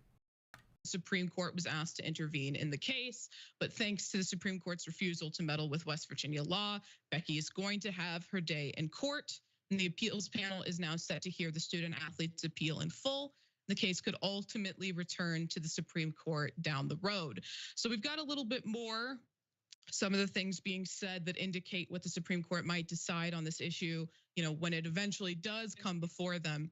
But first, I'm going to bring you guys in on this. I'm offended by calling it the Save Women's Sports Law bill. Oh yeah, no, and Real Radham, yes, women's sports became a thing because women started beating men in some sports, and so they segregated sports because they didn't want women to be beating men, because it was embarrassing for the men. Whatever they referred to it as, because they don't care about women's sports. None of the people saying these things actually care about women's sports. They don't talk about the inequity in funding women's sports. They don't talk about the lack of, programs for women to develop in sports from a young age on. They don't talk about sexual harassment that we've seen institutionally within women's sports. They just hate trans people. At least that's my opinion on it. But Ben, why don't you get in here on this first? Yeah, I think this is a rare bit of good news from the Supreme Court, from the conservative Supreme Court. So it's somewhat surprising. And I would like to, on air, correct something I've said on the air too, because I've not always been very well educated on this issue. And pretty recently, I even said on air on TYT that I didn't think that it was necessary for transgender women, particularly, to compete on female sports teams, and never had an issue with it the opposite way. So I never viewed it as something that was in any way against the trans community because I just was trying to also protect what I did view as unfair advantages. And then a lot of people on Twitter educated me on it, and I had a lot of conversations after that episode recently. Wow. People told him he was wrong and he listened. That's crazy. Wow. Look at that. He said a thing that was wrong and people made arguments and changed his mind. That's crazy. And read a lot of research and amazing changed my opinion on that. I realized that there is so much misinformation out there, and in fact that if a transgender woman is on hormone therapy for 1 to 2 years, practically all advantages do disappear. And so in that case, it does seem completely unnecessary to create another wedge issue and to deny people the sports team that they identify with and that they would. You see that, chat? That's called growth. Be that they feel they should be able to compete on. And there is no epidemic of transgender women that are also winning female sports as well. So the issue does seem to be one that is just designed yet again to drive people apart. And I fell victim to it as well. So I'm glad that I was able to evolve on that. And it looks like the Supreme Court is even open-minded on it. And so hopefully a lot of people can be more open to data and less just relying on what might hit their brain in a certain way and make a rash knee-jerk reaction to it. So what's interesting here is, any victory for trans people is a victory worth celebrating. There are not that many to go around. But this is not a situation that's over. I mean, the Supreme Court didn't decide the case. It just sent it back to West Virginia to conclude. This will eventually make its way back to the Supreme Court, where we see now that 2 justices are already comfortable saying that they would not support it. And this is really a wake-up call that until we actually push Congress to get protections for transgender Americans, we're taking a big gamble, putting all of our eggs on the Supreme Court to do the right thing. I think we've seen that they do not, and I would love to see this as a big motivator for other action that's more durable. Yeah, exactly. And to that point, now we can discuss a little bit about what the justices have said. So they refused to, at this point, intervene in the case, but there was a dissent from conservative justices Clarence Thomas and Samuel Alito, and it's really telling about where the court is at with trans rights. So Business Insider reported from that dissent, they stated, "I would grant the state's application," Alito and Thomas said in their dissent. "Among other things, enforcement of the law at issue should not be forbidden by the federal courts without any explanation. The dispute concerns an important issue that this court is likely to be required to address in the near future, particularly whether states can restrict participation in women's or girls' sports based on genes or physiological or anatomical characteristics." So I'll say the Supreme Court, which looks fairly similar. There's been some changes when it decided Bostock versus Clayton County in 2020, as it does now. A lot of the same justices, particularly conservative justices, were on the court then, and that was the case where they decided that it is illegal to discriminate against transgender individuals. That case was about employment, but it was, signed. The opinion was signed on to by Justice Roberts, and it was actually written by the conservative Justice Gorsuch, which was genuinely surprising. So there is some, hope when this issue does come before the Supreme Court. But I think, like Max, what you were touching on is, we can't expect them to be consistent. Right, the conservative justices within the Supreme Court have shown that they're willing to change their minds on any issue, and it seems like at the whim of the Federalist Society and what the right-wing billionaire donor class has decided that they should be deciding that as the right response to that issue at any given time on any given day. And Justice Roberts in particular is not someone I see as someone with a backbone to stand up for anything that he might even personally believe, and he will, in my opinion, roll over. But there is this sort of precedent there among the conservative justices, at least those 2, that they might vote in favor, of an issue deciding trans rights, but we'll have to wait and see. Yeah, I think also something else that is worth noting when people try to use this as an issue to drive the country further apart is to look at the highest levels of athletic performance. And something that also was brought to my attention is that the Olympics has allowed this for a very long time already, has allowed transgender athletes to compete in the sport that matches their identity. And to this date, also, a transgender athlete has not won, and that's at the elite levels. And so, not that we wouldn't encourage them to win the sport, but the point simply being that it proves that even at the level where the Olympics, you always see, of course, as the best. It's the standard bearer for what sports should be. And if the International Olympic Committee is comfortable with it, then why shouldn't lower levels of athletic competition be comfortable with it? That seems to be a great barometer to be able to decide on this issue and not let politicians that can't cite one case of the thing they are making the most urgent issue be what brings their opinion to a decision. I think that's a great point. I mean, one of the challenges here is that we have successfully for years allowed Republicans to essentially treat medicine as politics. And when you treat medicine as politics, truth and facts become negotiable. Airbnb, I think that generally speaking, the reason we in aggregate tend to value men's sports over women's sports is a direct result of patriarchy. Men in athletic competition are viewed as like that's what they're supposed to do. They're supposed to be aggressive. They're supposed to be competitive. They're supposed to win. They're supposed to, you know, like, it plays into a lot of the stereotypes built by and supported by patriarchy, you know? Whereas women in sports kind of do the opposite. They play against the roles typically reserved for women under patriarchy, you know? I think generally that's the case, and then that's reinforced by the amount of money that then gets funneled for, you know, historical and economic reasons towards both sports, resulting in like a massive disparity in the funding of women's sports versus men's sports, you know? And we're seeing that play out in the courts here. But I think this is still a victory, but I mean, there is an uphill battle here. And what we need is for our actual elected branches to step up and make up the difference, because it is just not happening with the courts right now.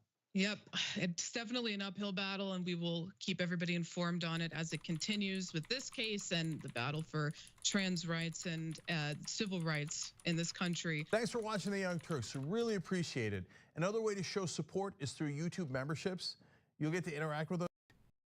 Okay.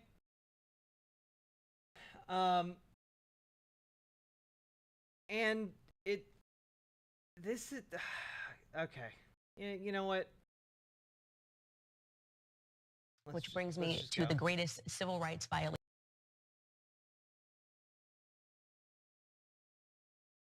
We're hopping in, baby. So Ben Glebe had a growth moment. Just watch this on YouTube. Ever it's seen. Ben? So I think that's an interesting distinction you made there, Ray. And this might, I hope I don't, you know, reverse any of the goodwill I might have gotten with the last story, but this is an issue that I still think has a level of nuance that I think we are missing, at least in my opinion, or as I currently see it. I think there should be a distinction between gender affirming care that is reversible from surgeries that are not reversible, because I don't personally, maybe you two can enlighten me in something that I don't understand, on something I don't understand, but I have trouble circling the square of the fact that it is scientifically also proven though that your brain does not fully mature until late 20s, like 27, 28 years old. So I think we sometimes, with falling into splitting our opinions Here's okay. I'm gonna let him finish his point, then I'm gonna respond. Strictly along lines that are sometimes missing nuance, we fall victim to the argument of the other side without bringing that nuance to the table. So I'm very curious why you guys might think that it's okay to do an irreversible surgery when your brain is not fully formed until your late 20s? Or do you see the distinction being between that and reversible gender affirming care, which I fully support? Someone's choice to be able to do. Well, that. Okay. So I'm gonna answer and then we'll hear their answers, okay? 1. All right. 1. There are plenty of surgeries and or medications that are given to youth before that they reach the age of 25 or 27, whatever it is now, that the brain finishes development, okay? And the reason that's done is not like the cutoff or the like whether or not a child should receive surgery or medicine is not whether or not it's reversible. It's whether or not it benefits the overall health of the child. Right? Like, the reason the reason medical associations endorse the use of hormones and puberty blockers, and in very rare cases, like when someone's like 16, 17, 18, certain surgeries, like top surgery, for example, is because of the positive health outcomes that are overwhelmingly recorded from those health interventions. It's because of that we do those things. The outcomes are the reason we do that. And overwhelmingly, the outcomes are positive. Like no one's like, oh, a child got gangrene in their foot. We can't cut their foot off because that's irreversible. Obviously, that's irreversible. But it's a positive health outcome to amputate that foot. Because if you don't, like, you might have to amputate the leg. Might have to amputate the entire torso. You gotta, the damage continues to accumulate. Don't we give cisgender boys double mastectomies? Yes, we do. Cisgender boys can have conditions like gynecomastia that cause them to grow breast tissue, and then they are able to go and get them removed. Get the breast tissue removed. That's permanent, but it's allowed.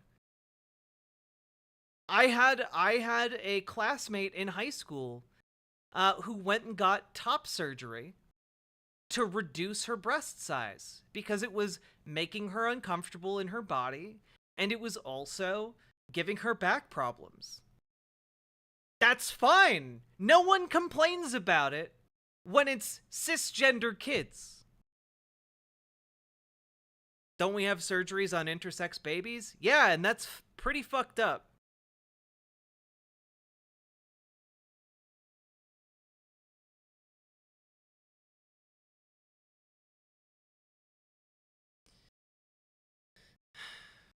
Ms. Kiff had that surgery because he had gynecomastia. Yeah, like, this happens a lot. But for some reason, when it comes to trans kids, people are like, what about the permanent damage? Well, what about the permanent damage you've done to, like, what about the permanent damage done to all of those cisgender boys who might have been trans when they had their gynecomastia breast tissue removed? Huh? Huh? Yeah, so we just shouldn't give any surgeries to kids, huh? No! The reason we do medical intervention is because it has positive outcomes for the patients. That's why we do medicine.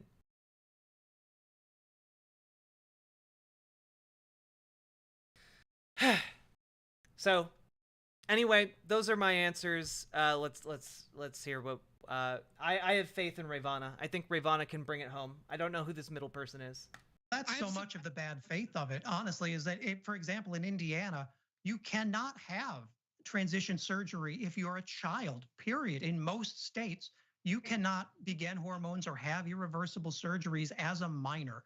These are laws that are being written that look like they're doing something, but they're really just red meat to a Republican base that. Well, you want kids to be able to start hormone therapy before they're 18. Like you want them to start their HRT at like 15, 16. That wants to desperately hide that these Republicans aren't working. I mean, these laws are just designed to otherize people, and in most cases, the things that they're banning aren't even things that are happening anyway. It is just the peak of looking like you're doing something when in fact all you want to do is hurt people. That's what I'm asking though, is why not, I'm not sure, Max, if you're saying there that you also agree that irreversible surgeries should not happen on minors, but if not, why don't we on the left make that distinction so that we can't be carved with a broad brush like that, or painted with a broad brush? Well, I think the challenge there is that you need to elevate actual trans messengers. I, as much as I would love to be, am not the ideal messenger for this story. And as much as I'm trying to educate myself as well. Well, he seems cool. I think in this case, I defer completely to people I've never seen Max Burns before. He seems cool. Who are on the ground saying, that these laws don't work, that these are fighting things that don't really exist. I had irreversible surgery when I was a minor.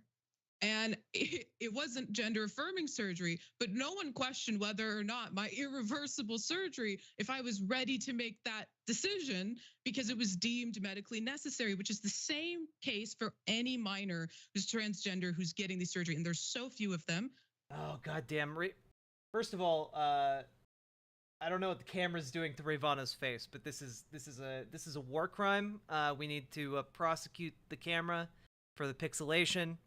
But also, Ravana, my based homie. Very, very few of them are happening. In most states, as Max pointed out, it's not legal. But in the places where it is, even within the tiny population of people in America who are trans, and even tinier population of them who are children, are having these types of surgeries. And, but lots of children are having surgeries.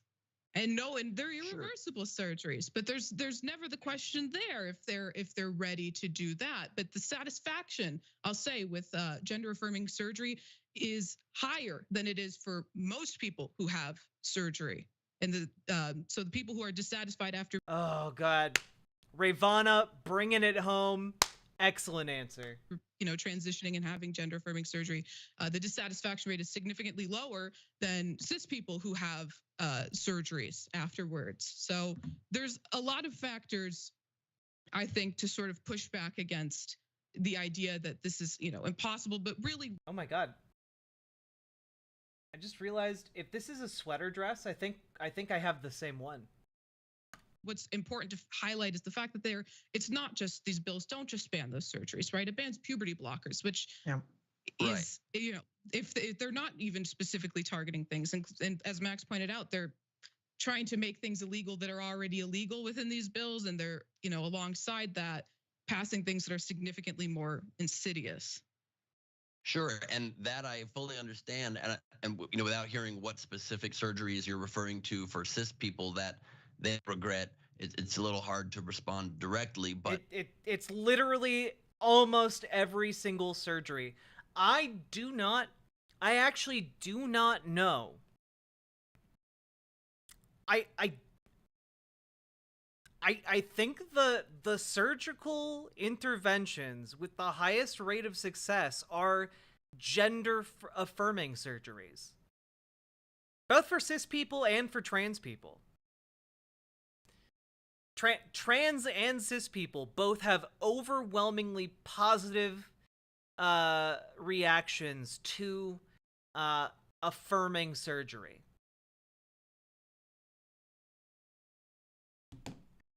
Anyway, we're not going to watch the rest of this segment. We are, however, going to watch Cenk Uygur on Dan Abrams Live on News Nation. I don't know what to expect from this one. I'm going in blind. People told me to watch it. Let's keep going. When thinking about fire-breathing liberals, not moderates, but unadulterated and highly outspoken lefties, one of the first names you have to think of is... This guy kind of looks like he just kills puppies to feel something. I don't know anything about him. I'm just putting that out there. Maybe he's really nice. Now I feel kind of bad. Okay, moving on. Cenk Uygur, the founder of the Young Turks, which was one of the first liberal digital media giants, and now has more than 5 million subscribers on YouTube, more than 6 billion views. It bills itself as the largest online news show in the world. So when Cenk speaks against the far left, I listen. And that's what happened recently when a well-known progressive stalwart, Anna Kasparian, a co-host of the Young Turks, tweeted, quote, "I'm a woman. Please don't ever refer to me as a person with a uterus. Oh, God. Birthing person." Oh, God, I can't fucking escape this fucking discourse. I can't escape this discourse. I've been trapped in this discourse. Like, this is like a fucking pocket dimension I can't get out of. Dormammu, I've come to make a bargain. Jesus Christ. Catalina Gearbox, thanks for the $5 dono. I think a lot of these bills are also aimed at making sure trans people don't pass because the right is afraid of being attracted to the wrong person. Sure, but I think it's less to make sure trans people don't pass and more to just eliminate us entirely. Or person who menstruates. How do people not realize how degrading this is? You can support the transgender community without doing this. You get it. Now, to most people who don't live in a Twitter bubble, this would seem so obvious that it's not even worth saying. But those who do live in the Twitter bubble descended, calling her a Karen, a transphobe, a TERF, by the way, is a new term I learned, which is apparently slang for trans exclusionary radical feminist, intended as a slur used by some woke activists. Oh my God. And the controversy is only... Oh my God. TERF isn't a slur. It's just an accurate representation of their position. Oh no. Oh no. I'm realizing why people wanted me to watch this. Fucking hell. Continued to grow. To her credit, Kasparian didn't back down, tweeting this week, LOL, the meltdowns over wanting to be referred to as a woman rather than a birthing person is pretty wild. I'll never apologize for that, especially as a biological woman who's had a lifetime of being told I'm less than. I'm a woman, no apologies. And now the big boss, Uygur, has jumped into the fray to defend Kasparian. And it's all descending into the type of thing many on the far right will no doubt delight in. And are already. Well, this is just inaccurate, and I find this deeply offensive. I am not a liberal, sir. Liberals eating liberals, so to speak. But this is about more than that. I'm a socialist. Uygur, who will Thank join you very us much. in a moment, is trying to talk common sense to his fellow liberals, pointing out the extreme fringes are dominating the conversation and trying to silence or marginalize the more moderate majority in this country, in much the same way those on the far right fringes do. Yes. The people who believe trans people deserve inclusion and basic protections for things like healthcare, the law. Yeah, we're really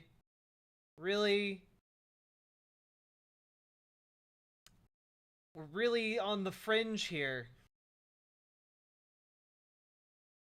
Uygur writes, left-wing extremists help right-wing so much. 66% of this country is left-wing, according to polling on policy issues.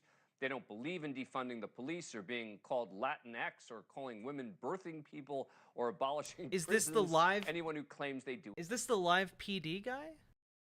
I don't know. I don't know what that means. Is lying. Now, this is a conversation we've been actively having on this show for more than a year now. So joining us now is Cenk Uygur, founder and host of the Progressive Young Turks. Cenk, thanks for coming on the program. Really appreciate it. All right, so what is going on here, and why are you getting involved in this? Yeah. So, Dan, look, we've got a massive problem in the country overall that no one is representing what I call the silent majority, which is about 2/3 of this country that I would argue is indisputably progressive.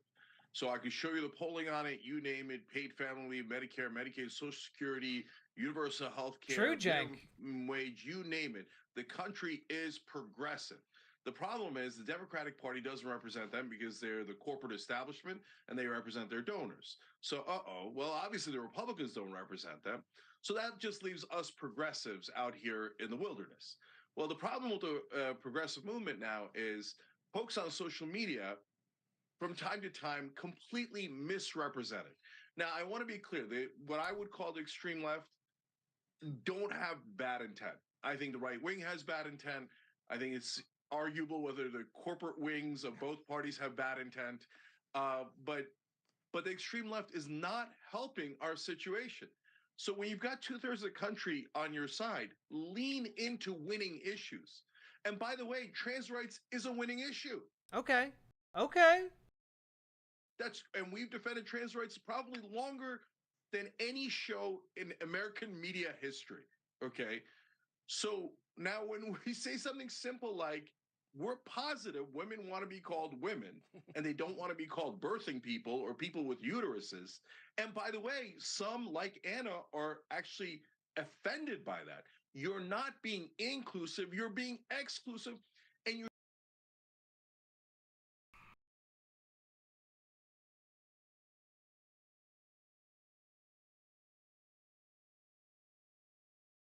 I'm deeply disappointed. I am deeply in disappointed by this.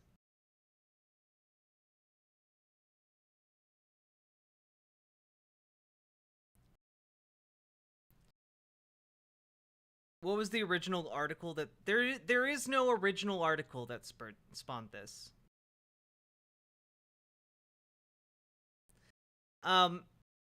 It's very simple, chat. It's very simple. It's actually so simple. I'm gonna do it in Microsoft Paint. We haven't had a Microsoft Paint stream in a long time. Okay. We haven't had a Microsoft Paint stream in a long time. All right. So we need a good brush. Let's do calligraphy pen. That's fun. Okay. So you have woman. Okay? And then you have oh god, you know what? We're gonna undo a couple of those. Actually, I think I want to do the oil brush. Yeah, look at that. We're gonna go over. you know what? Abort. There we go. Okay. Now we have woman. There we go. And we have trans men. Okay? Now women, we got trans men. We got NBs.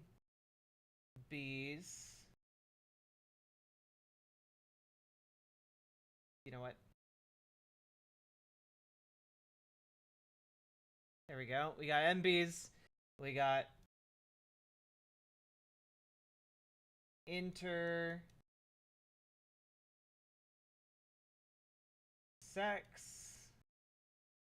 Okay. We got G and C for gender nonconforming. Okay, we got several groups of people here. Right? We got several groups of people here. And one of them is women. But here's the thing. All of these groups of people consist of folks who might be able to give birth. So if you were to say, phrase a law that would only apply to women, well, it leaves out trans men, NBs, intersex people, or gender nonconforming people. Okay? It leaves out several other groups of people. And that's kind of a problem when you're talking about things like civil rights or legislation or things like health care and medical care and medical guidance. Okay? So, instead of using women, which is a term that can leave groups of people out, what you do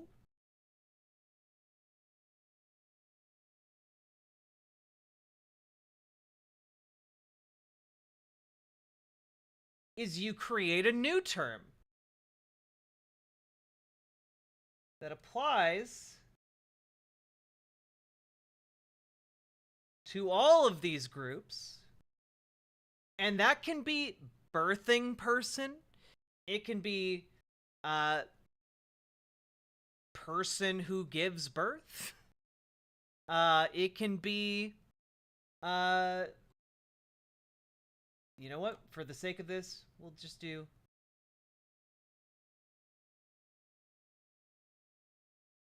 people, excuse me, who can give, I did not give myself enough space. We're gonna back this up.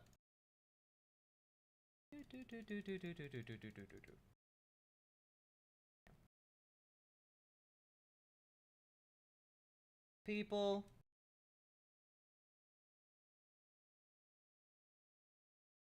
who can give birth. Okay? So, how this is the issue, though. What people who are falling into the Jenk and Anna camp think is that instead of people who can give birth applying to women, trans men, NBs, intersex, or GNC, or gender nonconforming people, what they think it actually means is, do we have the eraser? Yes, we do. Oh my god, it's so small. Size. Nope, that is too small. Okay. We're gonna do this. What they think it means is all of these groups. When I choose this, I love the way this oil brush looks, but for some reason it insists on trying to do oil effects, like running out of oil to paint with. What they think this means is none of these other groups exist, and also you can't use the word woman anymore. In fact, to make that even more dramatic, boom. You can't use woman anymore, all right? Women do not exist. Only people who can give birth, and also none of these categories exist.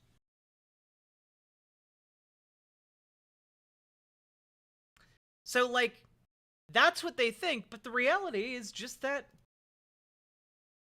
it's just real simple. People who can give birth includes women. It includes women in a larger category because there are non-women who can give birth.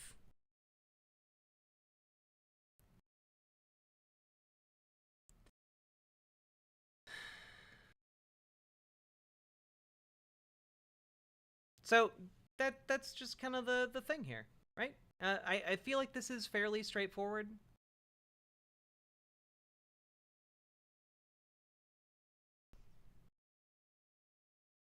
And I just don't understand the disconnect.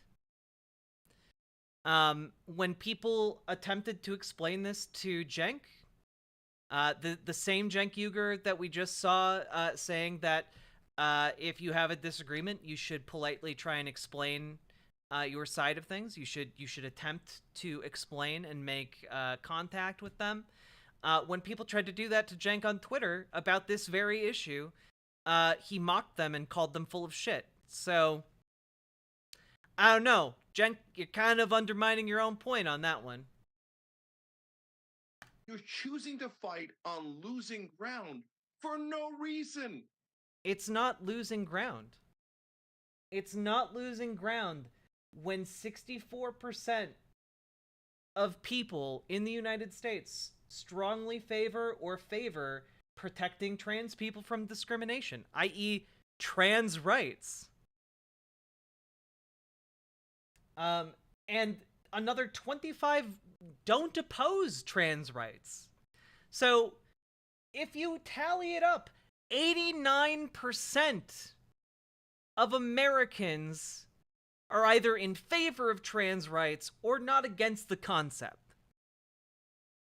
And the reality is, if you explain, like I did, why there's a weird phrase now being used, and that it is simply there to include trans men and intersex people and gender nonconforming people and NBs, because you don't want to force those groups to do things like give birth if language only says women have the right to an abortion. Well, I think the vast majority of people will understand that very basic point. I think you guys understand this point. Is anyone confused by this?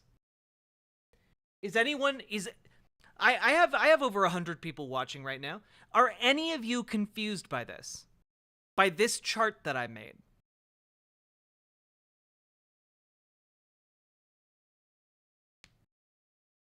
And in Infinite Paint, I'm perfectly willing to come up with a different term. Like, if the objection is specifically to the term birthing person, then sure, let's come up with a new term. But no one of us have that ability, you know? And I have yet to see anyone who has a problem with birthing person put forward like an alternative. Whenever I ask, they just say, yeah, I have an alternative, and it's, women. Which, no, that's not acceptable, sorry. I am not confused by this. Okay, no one's confused by this. Not a single person.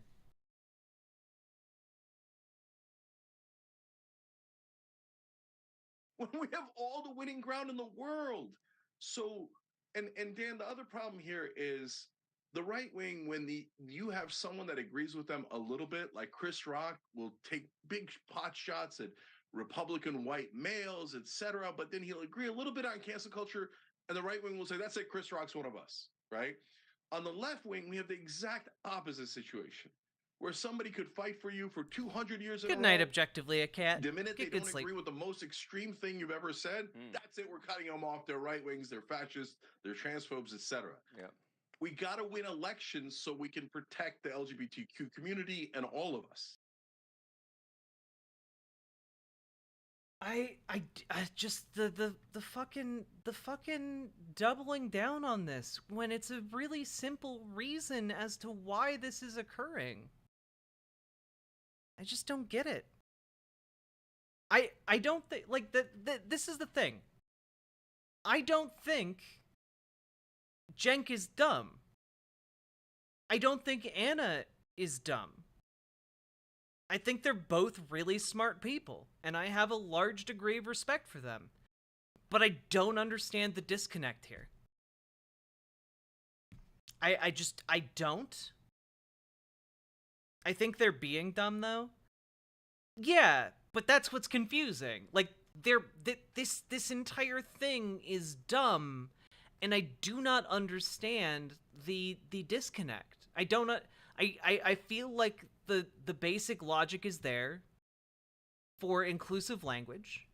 The arguments are there for inclusive language. So what's the problem? The polling is in our favor on trans issues. People want trans people to be included in basic protections, and that includes in protections like healthcare. So if you explain that the language is there to serve as a protection for women and non-women, then that kind of resolves itself.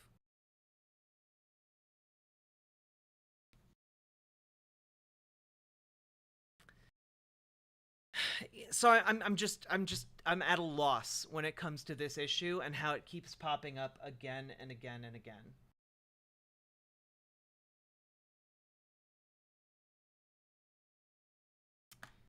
And we have one more part of this, which is just, saw this doing the rounds on social media, and if any of you are familiar, there is a YouTuber named Actual Justice Warrior. He's a dipshit. He's a dipshit conservative. And he tweeted out, "Not only has Anna Kasparian changed her position on women erasing language, but she has also realized that the Green New Deal initiatives are absurd after a condo board decided to go into significant debt just to pay for charging stations for all the cars. Hilarious." So, here we go. The way that it happens is, I know that in California, at least, with the phasing out of gas-powered cars, and they'll probably do the same thing with gas stoves, is they just ban the sale of any new gas-powered cars or any new gas stoves. And so the technology that you have in your home, the gas stove that you have in your home, if it breaks, not only are you not able to buy a new one, but it gets increasingly more difficult to just repair it. You get what I'm saying? And so, like, I get it, but that's a bump. That's the normal bumps in the road as you. I'm actually 100% on Cenk's side in this. Like, yeah, we need electric cars. We need electric vehicles. We need more infrastructure that facilitates devices and machines that do not spew CO2 into the atmosphere. Don't gas stoves cause cancer? Yeah, there was something like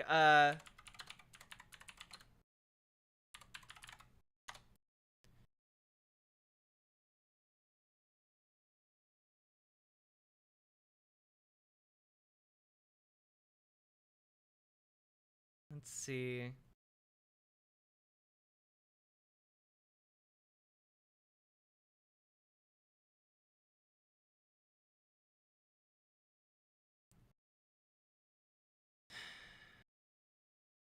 Oh god, I don't have the time to read through a study.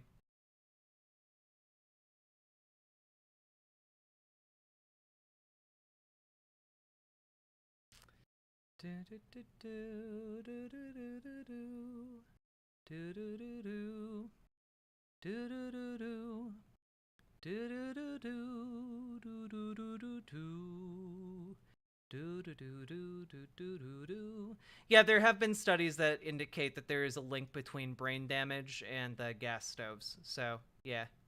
So, they're not great. They're not great. transition to things. I know, but Cenk, like, don't minimize the financial burdens associated with these things, okay? No, I'm not Because, like, I am literally freaking the fuck out about the charging station thing. I'm like, it's gonna cost. We're gonna take out a massive fucking loan to pay for it. We're not getting any help from the fucking government on that. Did you guys ask? Is there any tax credits? But seriously. Seriously, there's no government help at all to transition you guys? I don't give a fuck about tax credits. No, I'm saying for the HOA. Like, no, there's been no talk of tax credits. I haven't seen anything about tax credits. I should look into it. Maybe there are tax credits, but I don't give a fuck about tax credits because you have to shell out cash, okay? Like, I want to do something in response to climate change. That is not my issue here. My issue is how, like, we're forced to make all these changes that are a financial burden, a giant inconvenience, with like little to no help. And the solution from the government in terms of like, no, you get financial benefits for doing this is fucking tax credits. No, I don't want the tax credits. I won't give. Just as an FYI, and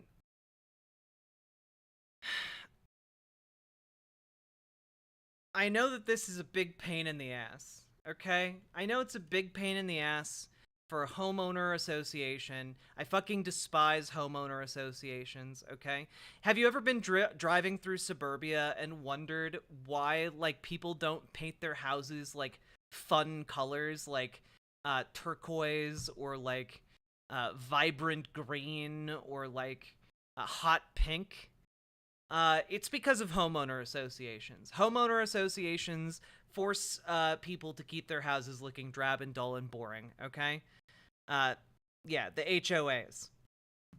So I understand. It can be frustrating. That being said, getting tax credits for doing this, great. But I will say a couple of things, right?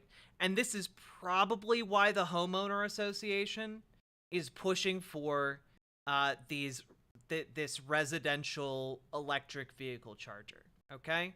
Gonna throw this out there. Generally speaking, installing a residential, like, electric vehicle charging station is going to bump the value of your property up quite a bit. Generally speaking, that is the case. So by investing in building a charging station for the condo, effectively it's boosting the value of every condo in the building. Additionally, having a residential electric vehicle charging station is cheaper. It's a cheaper option for charging electric vehicles rather than a commercial electric vehicle charger. Additionally, it's far more convenient than having to charge your vehicle at another location. And given the fact that California is switching to all electric vehicles in the near future, having a residential electric charging station is going to boost the value of your property quite a bit. So,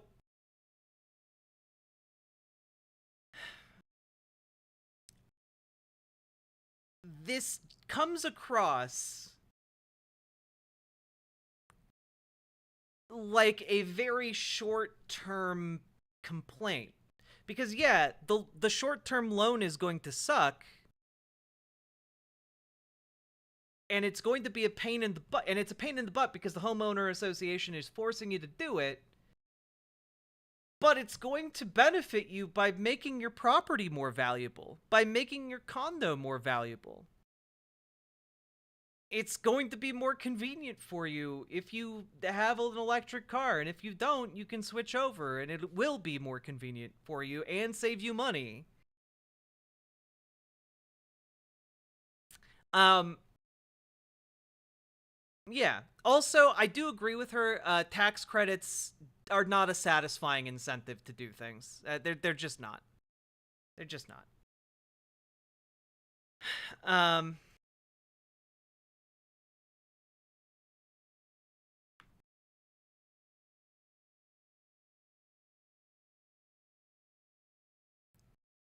Just out of curiosity.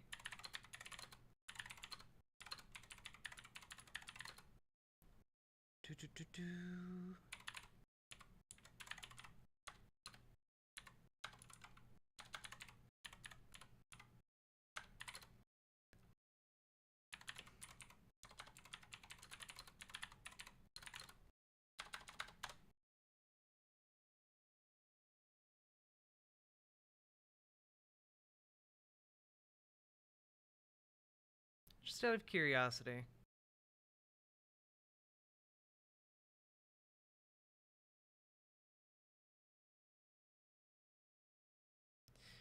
Oh, yeah, okay.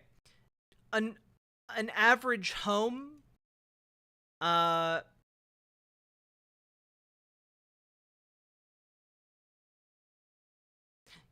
okay. Generally speaking, if you are in a single family home and install a residential electric vehicle charger, your home sells for approximately 13% more, at least in the UK. And frankly, if you have one for your condo, it's quite possible that that 13% applies to each individual condo. Look, all I'm saying is it increases the value of your home, and that increase is probably going to be far more than the cost of installation, and you're also going to be saving in comparison to, like, having a car that you have to pay gas for, okay? Anyway. Give me the money. Give me the money, okay? That's for the condo? That's for the condos, though? Yeah, it's for...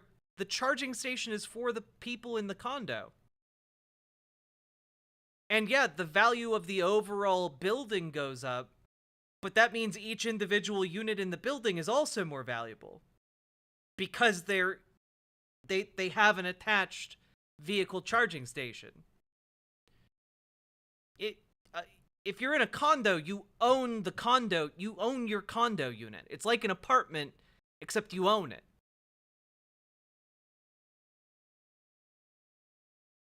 Don't tell me this bullshit. Wait, that the busts admit that HOAs protect property values? Of course HOAs don't protect property values, but I am saying that an HOA installing an electric vehicle charging station actually does increase the property value.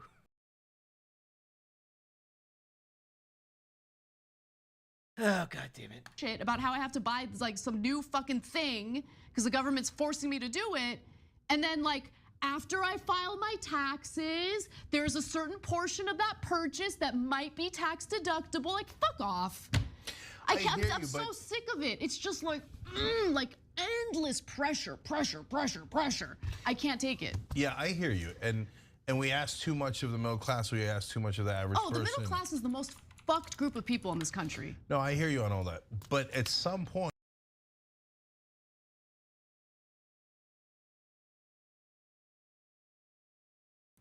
okay. We got to go to electric cars. We don't have a choice.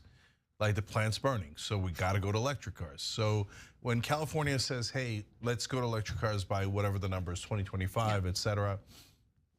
Yeah, it's gonna be tough, but at the same time, now prices are coming down, right? Okay, but Cenk, let's not minimize the cost of like actually charging those cars, right? Because here's the other thing. So Gavin Newsom pushes for and succeeds in passing legislation in California that would ban the sale of electric cars at a certain year. I think it is 2025, if I'm not mistaken. Maybe not, maybe it's 2035. I don't remember the exact year, but eventually, pretty soon, you're no longer gonna be able to buy a gas-powered car in California. Literally like that same month, Gavin Newsom's like, oh, there's a heat wave and our energy grid really can't handle it. And so I'm just gonna ask you guys, if you have electric vehicles, please don't charge them right now. It's just. No, you can't do that. Wait, did I miss something there? Going to be tough, but yeah, and when at the same time, now prices are coming down, right? Okay, but Cenk, let's not minimize the cost of like actually charging those cars, right? Because here's the other thing. So Gavin Newsom pushes for and succeeds in passing legislation in California that would ban the sale of electric cars at a certain year. I think it is 2025, if I'm not mistaken. Maybe not. Maybe it's 2035. I don't remember the exact year, but eventually, pretty soon, you're no longer going to be able to buy a gas-powered car in California. Literally, like that same month, Gavin Newsom's like, oh, there's a heat wave and our energy grid really can't handle it.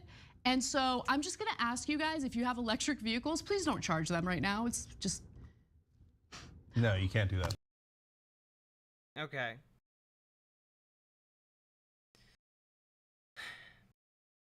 So part of this is part of that last comment is actually a decent point. So part of the issue is that California's power grid is really not super stable. Frankly, I'm of the opinion that they should be building like nuclear power plants in California. But the main issue here is that California is trying to hit a target of around 12 million electric vehicles by 2035, I believe. And part of the issue here is that the electric grid of California, being unstable, is not really expected to be able to handle that many vehicles by 2035.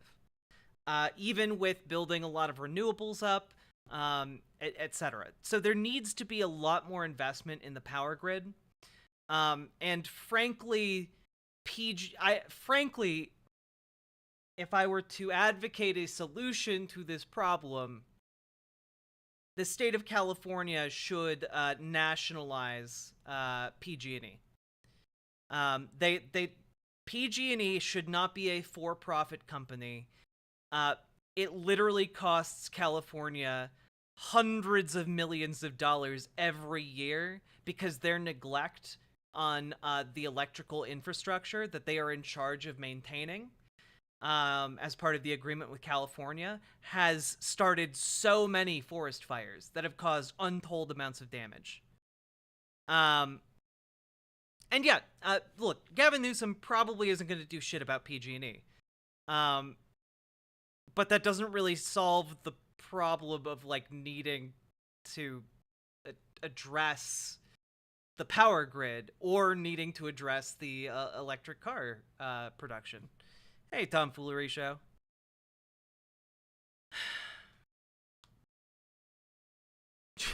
Trains, Trussy. So, look, it's a valid concern. They need again, they need to be building nuclear power plants.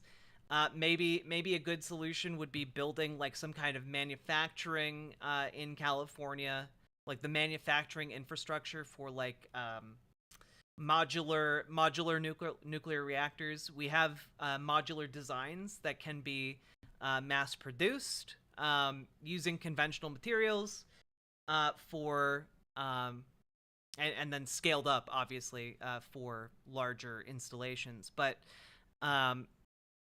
we need to be doing everything, you know, renewables, nuclear, whatever we got. We need to be throwing it at the wall at this point.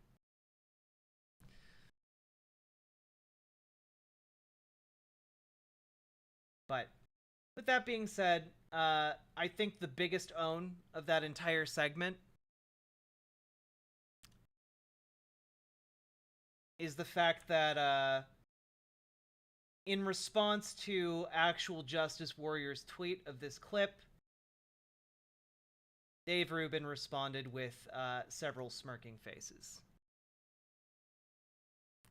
Which I think is probably, honestly, bravo. Dave Rubin got exactly one good dunk It's the first one he's ever had in his life. I hope he enjoys it.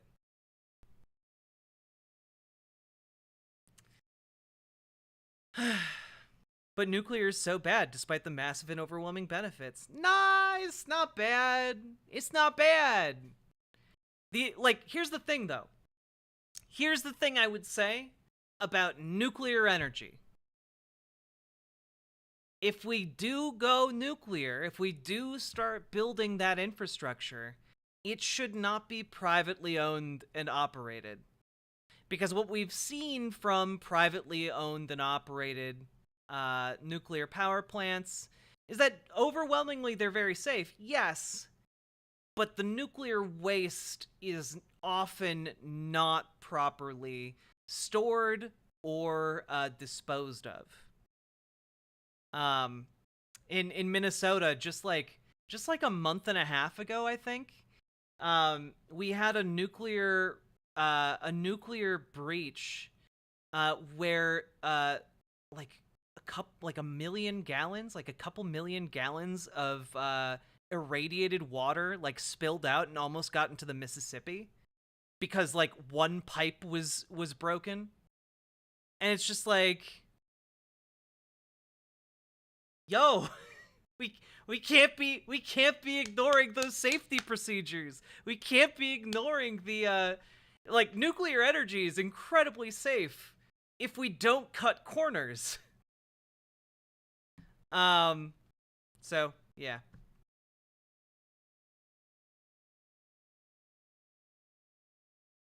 Anyway, let's have a Green New Deal and manufacture modular nuclear reactors. Okay, that'd be based and cool, and we can also build solar panels and wind turbines and do all that. Do geothermal. We recently invented a new way to drill. I believe 20 miles down, which is enough. 20 miles down anywhere on the Earth's surface, which is enough to allow us to get geothermal energy anywhere on the planet. Let's be doing that. that seems like a good idea.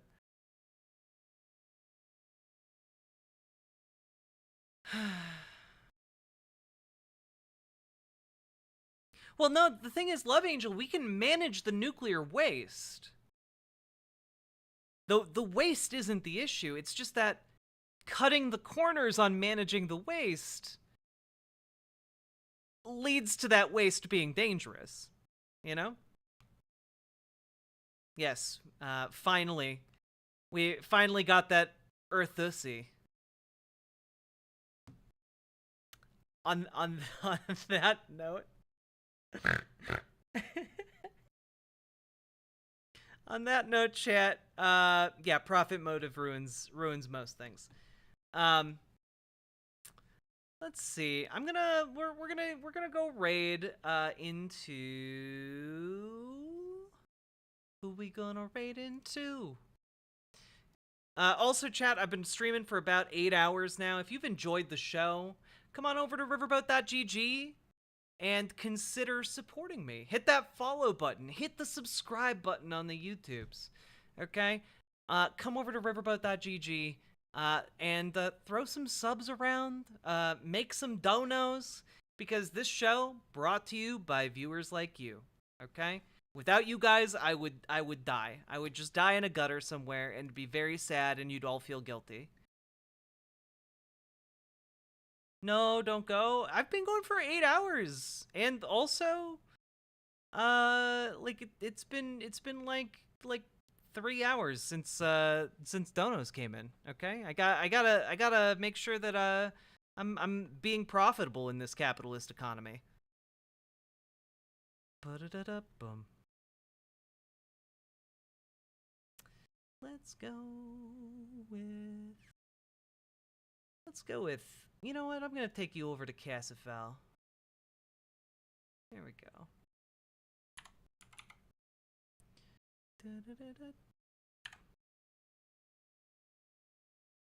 Cassifel. You all be nice with Casafel TV. They're a VTuber artist, very talented, and y'all go say hello, okay? I will, if you're over on the site, I'll switch it over so you guys can see it live without having to go anywhere. I know you guys are cozy. It's okay, Miss Stalin. I'll be back tomorrow. See you tomorrow. It's 5 a.m. Why have you done this to me? Because I believe in self-harm.